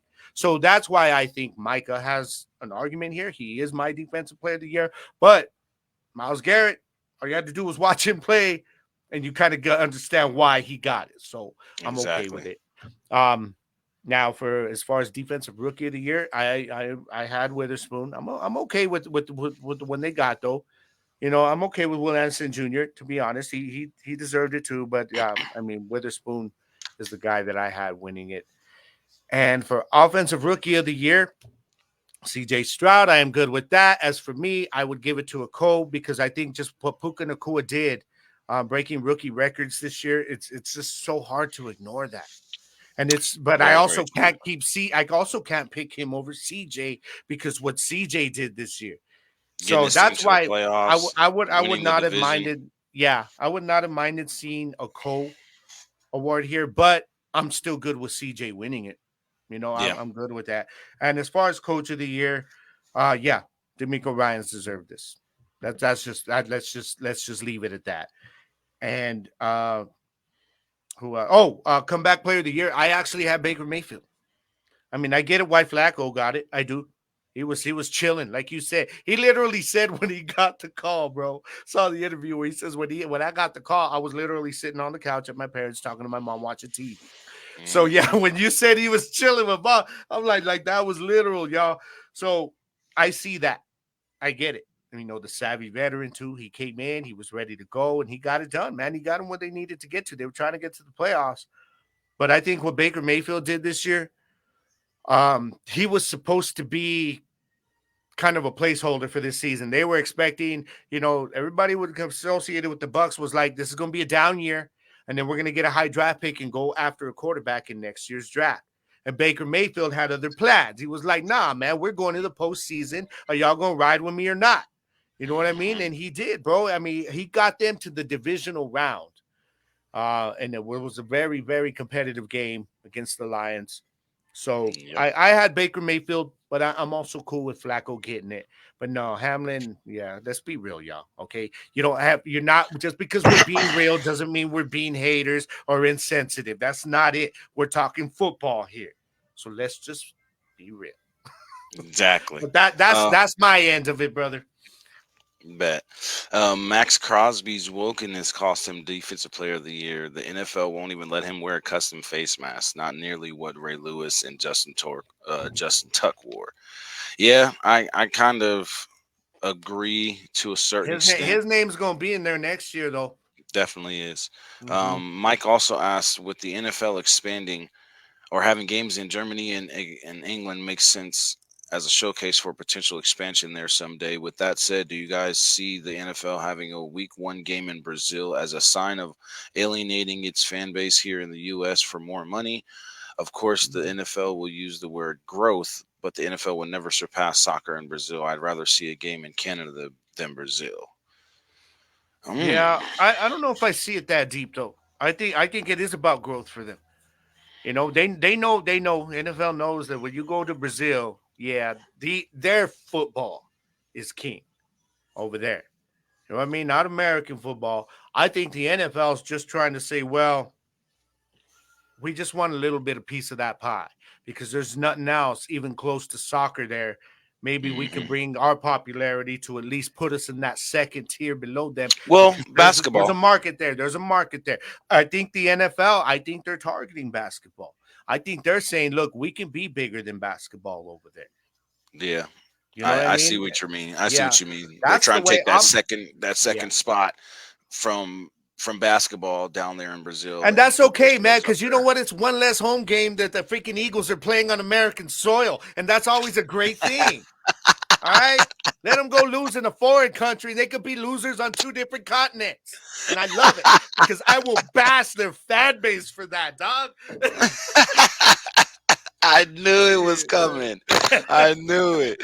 No, but I kind of agree and with both of you guys. I think it's actually about both. Yeah. We know the NFL is all about money when it comes down to it. There's sports entertainment coming. So money is going to be an object for them. But I think it's about growth as well. Like you said, I think they want to become the second most talked about sport, second most watched sport in Brazil Mhm. to Mhm. real football. I'm gonna say football. You gotta say it like it. Football. Football. You know what I Football. mean? Yes. Because when you look at it, American football isn't really big in Brazil like that. So I think they're going for the growth aspect more so than the money. Because they know if they get the growth and the expansion there, the money gonna come. Yeah. The money's going to come. So they're just I think it's more so for the growth than for the actual money. And I think the growth part means more to them because they know that if they can get that expansion there, the money's going to come just like it's been doing for them in Germany and England. So And if they do have a little bit of an idea, like he said, of them alienating the fan base, yeah, that's all them is saying is just reasserting their authority with us. You know what I mean? That's them saying, exactly. look, y'all, we're gonna expand to other countries. If y'all don't start acting right and let our officials do their thing, we're gonna move over here. Fine, we got UFL, baby. I don't care. And right.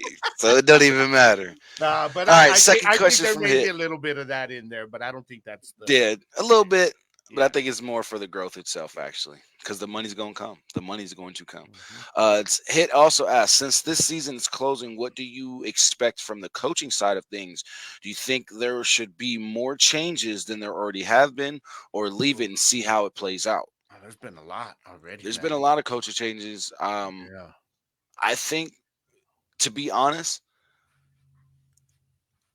let it play out, because we Yeah. don't know what to expect as far as the coaching moves. So Yeah. I think this is the portion that we need to just let play out. We don't even need to let it leave it where it is and have coaches moves not even being made anymore. I think if they want to, if more coaching moves need to be made, they should be, and we should just see how they play out and see what the results of those coaching moves, Hmm. the outcome of those Yeah. results next season. And I think that I think most of the, if not all, most of the major coaching positions, head coaches are all filled. Most Hmm. of the coordinator, if not all the coordinators, I could be wrong, but most all the coordinators' positions are filled, especially with now with the Mike Zimmer hiring. So now it's just now these new coordinators and coaches. What happens when you have a new coaching regime come in? You change your staff. It's what they do. Same with coordinators, as we're seeing with Mike Zimmer. So we're going to continue to see some of that. Like you said, let it play out because you're going to see still teams, changing, like maybe hiring a new linebackers coach or Hmm. something like that, running backs coach. But for the major coaching positions, they're done. Now, yes, just like my boy Jersey said, now we let it play out. And we see what these dudes can do. And which of these coaches also, this is a good question because with the season over, then you start to contemplate the teams that didn't make a coaching change, who's on the hot seat going in the next season. You Yep. know what I mean? So that's why it's an interesting question because it will carry over into the season for the coaches that didn't get changed this year. Which ones are like okay, like Nick Sirianni, man, their fan base was already calling for his head this year, a year removed from the Super Bowl appearance. Yep. So she's probably going to be on the hot seat, at least with the fans. So it's going to be interesting to see. But yeah, for now, let's let it play out and let's see which of these changes works and which ones do we see being made on the horizon. Yes, sir. Thank you for that hit. We appreciate you. We got last two questions here before we get up out of here. Off topic. Do you like post-apocalyptic movies or movies set in the future? Yes.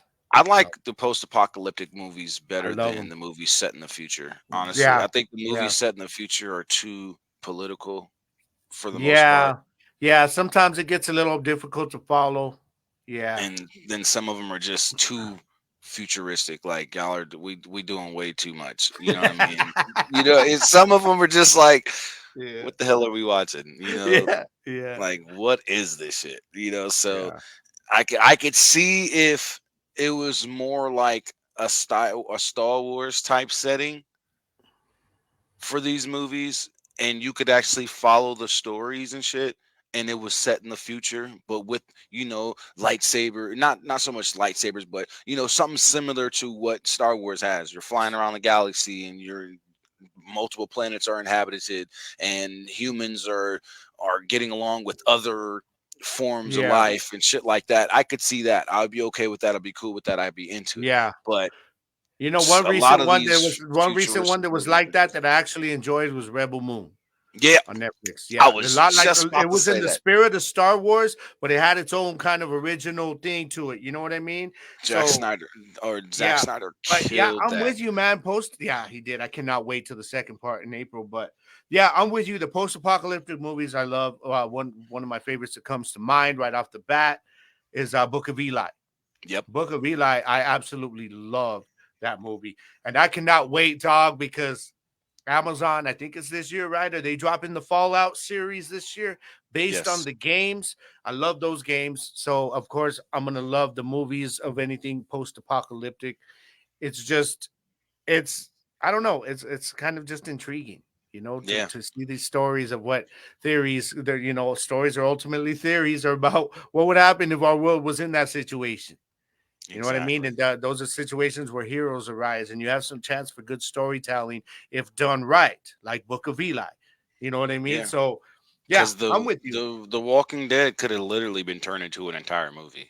Yeah, You know what I yeah. mean? Especially with how many seasons they've had, they could have These actually made it into a spin-offs, movie. bro. I'm like, all right, Yeah. The spin-offs are y'all, getting out of control, y'all need to and stop it's now. too Yeah, much. already, yeah. Because now the thing that kills me about the spin-offs is you're getting different views of characters that was in the main show.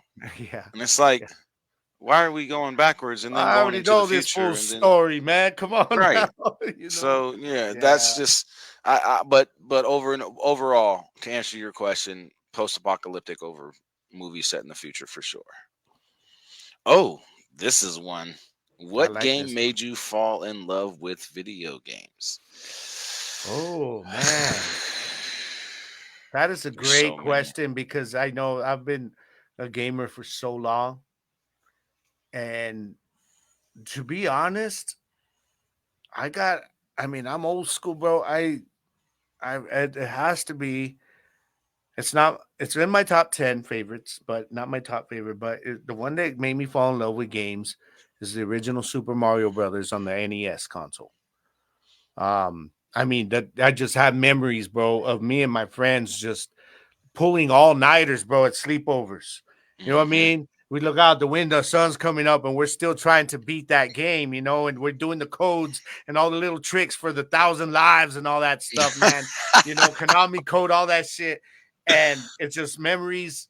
And that is what really began my journey as a hardcore gamer, bro. As a gaming lover, as a gamer, it started with my love for Super Mario Brothers. I'd been playing Atari and stuff before when I was younger with my brothers, but I was just playing them. But once I got my Nintendo Entertainment System and I was playing, that game, Super Mario Brothers, I was hooked, bro. I was like, I am a gamer, and it's never changed. Never changed. I've been a gamer for my entire life since then. I'd have to agree, but I also have to throw in another game, Mortal Kombat. Okay. Mortal Kombat and Super Mario Brothers and Sonic. Those 3 games, before I really got into sports like Madden 92. I know you remember Madden 92 and shit. But, before I got into my sports as deep as I did, it was Sonic, Super Mario, and Mortal Kombat. And then when Killer Instinct came out, it was like, okay, we got 2 of the best fighting games in the world out. Do you know what I mean? And Mortal Kombat and Killer Instinct. And then they just kept coming out with Super Mario Brother games and more Super Mario Brother games, and it was just like they're just getting better and better. And it just made me love gaming so much. Because who didn't try to save Princess Peach? Right. Who didn't love Super Mario Brothers 3? Right. I loved even Super Mario 2. When they're in that I love that one also. It's a different type of game than the other Super Mario. But I love that one. But yes, 3 I think was the one that really put that franchise over the top. Because it was like that was their swan song of mainline Mario games to the NES console, and it went out with a bang, and it prepared people for Super Mario World on the Super NES, man. So Mario Brothers 3, even to this day, I still play any of them, and I could sit there, bro, for hours. Yep. And love it, man, and love it. So there you have it. Hit Sonic too, though. Sonic can't hate on Sonic, man. What? And Sonic, all 3 Sonics, all 3 Sonics were the truth. And then when they came out with the last with Sonic 4, I was like, yeah. Now you got the open world Sonics and the Sonics with the big maps, and you get to do exploring and shit. Yeah, it's game changing, man. It's game changing. And there's been games for each console generation that kind of keep fueling my love as a gamer. It keeps you there for each console generation. Like 64, it was 2 games for the Nintendo 64 when that came out for me. That got me back to my freaking gaming love. Was Super Mario Brothers, Mario 64, and Legend of Zelda: Ocarina of Time. I freaking just fell in love. With gaming. Those two. Oh my god!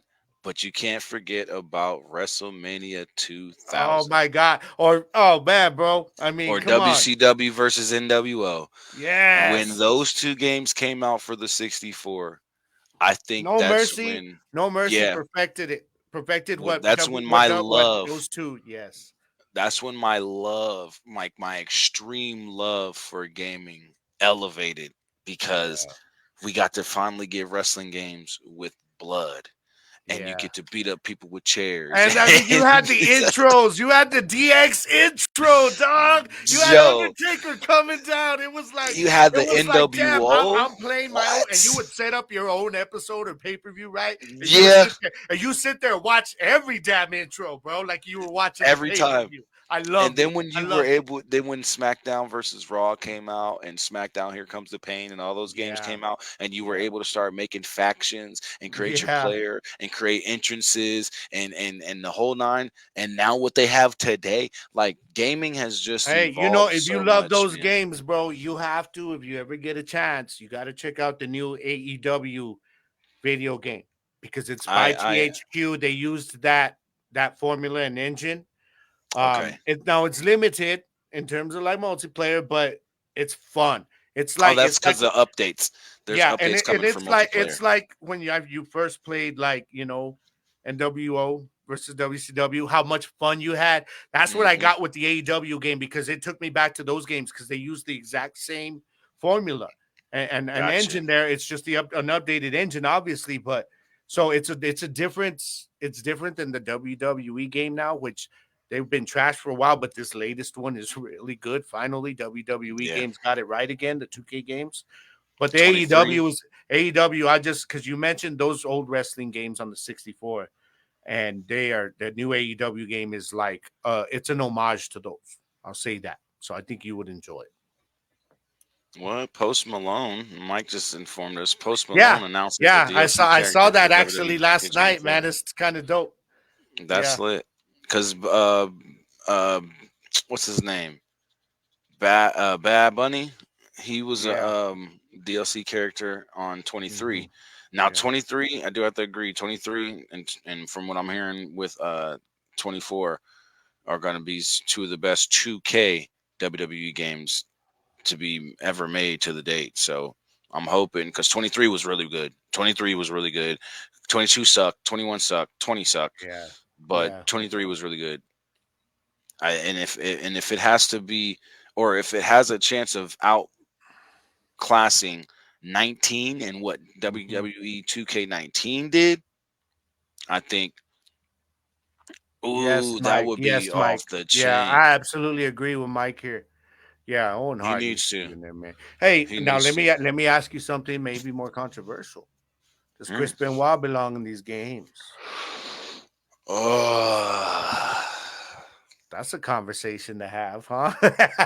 yeah, because I feel I think like what he did, but then he was what he so did beloved in in the the ring. ring, Yeah, what he is so beloved for what he was in the ring.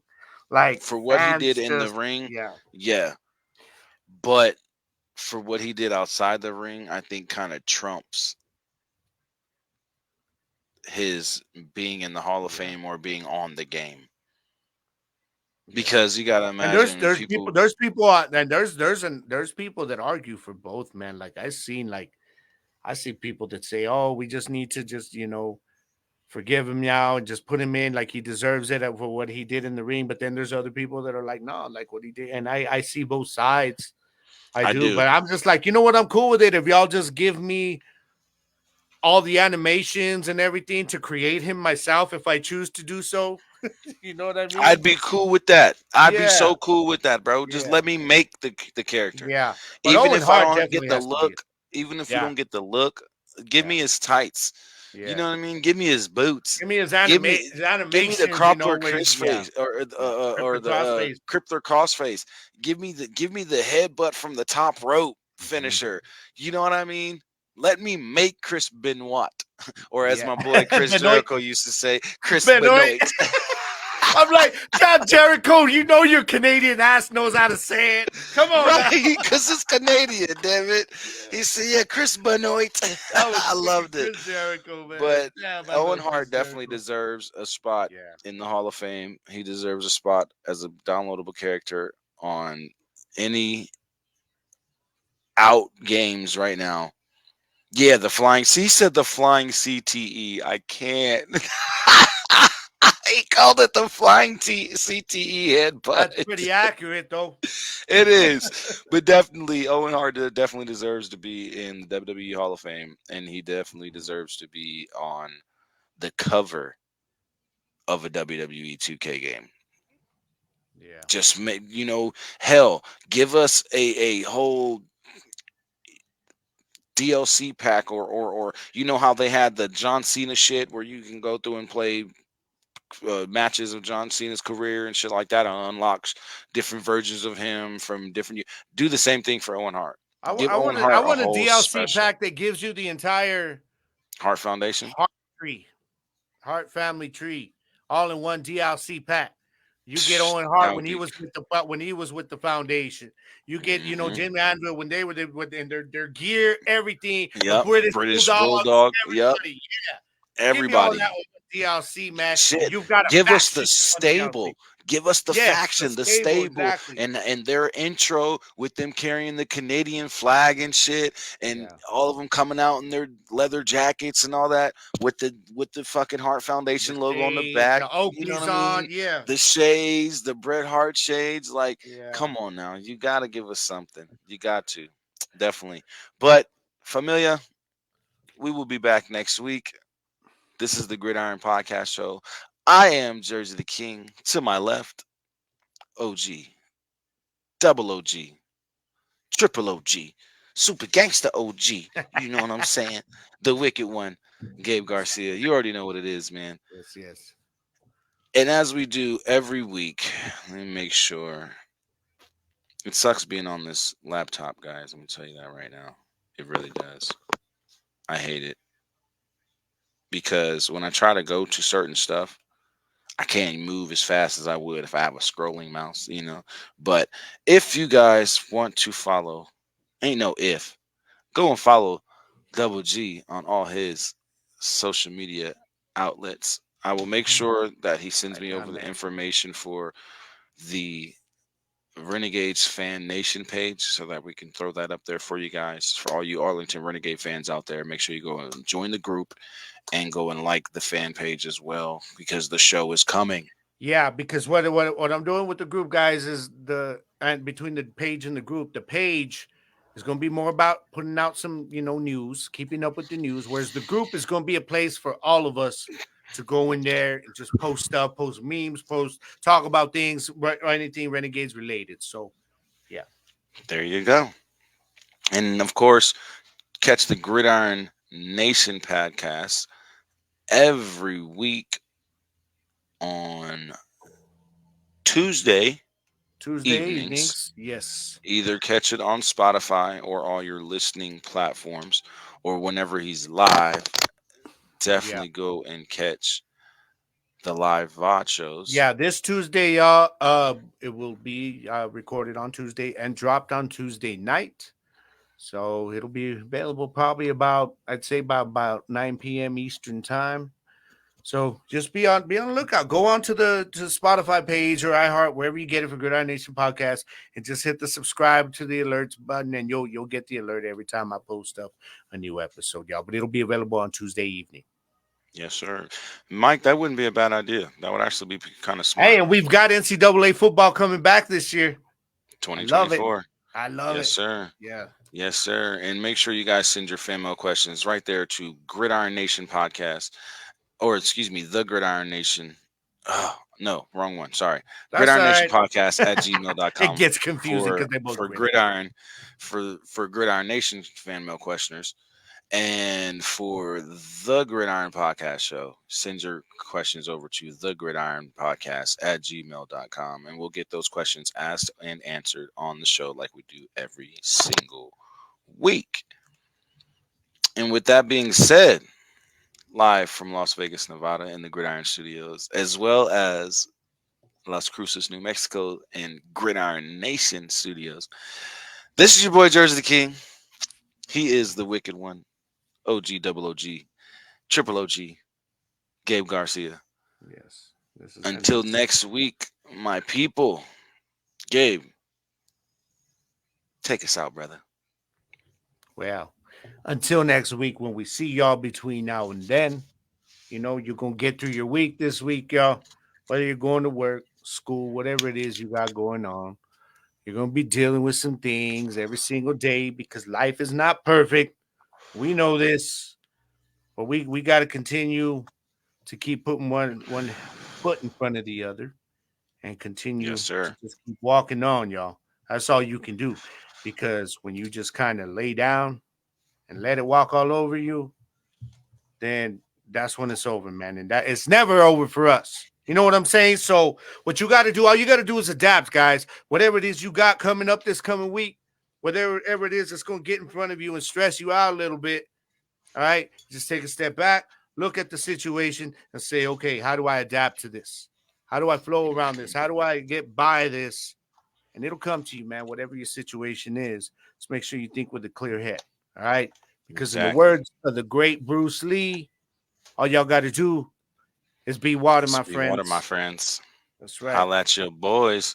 We will see y'all next Saturday for another epic episode of the Gridiron Podcast Show.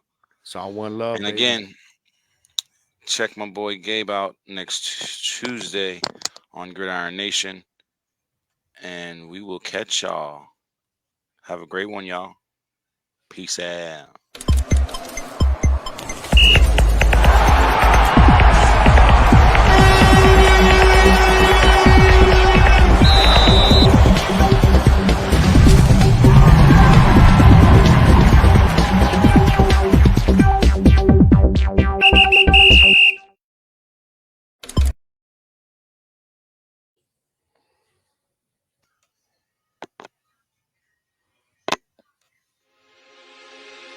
I told you I'm here to get it, cause baby, I'm in my prime. So if you want it, come with it. Nobody dimming my shine. Been a long time, homie, since I first got down. Still on top of my game, forever play to the crowd. When I'm in front of a mic and I'm in the spotlight, the Gridiron, man, we taking y'all on a flight. Always coming for the hardcore. This is what I work for. Got a feeling for some more. They yelling encore.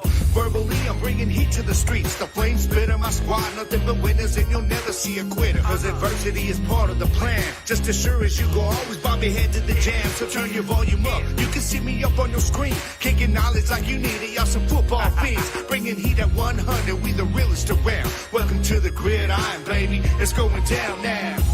Like the music busting in amps. When I hit the end zone, fans are rocking the stands. Cause I'm an all they know until the breaking the dawn. Not Zeke, but I'ma eat the way I'm seeing the film. It's the battle hymn, homie, gonna bang in your ear. And when they hear it, they gon' know the Kings is here. All they know until the breaking the dawn. Not Zeke, but I'ma eat the way I'm seeing the film. I'm here to get mine, never gonna dwell on the past. Always moving forward, I won't take my foot off the gas. And I'm ready for the battle and whatever may come. I fight from up in the saddle, go and beat that war drum. If you want some, get some. Wicked about to get dumb. Got the crowd getting loud, everybody head sprung.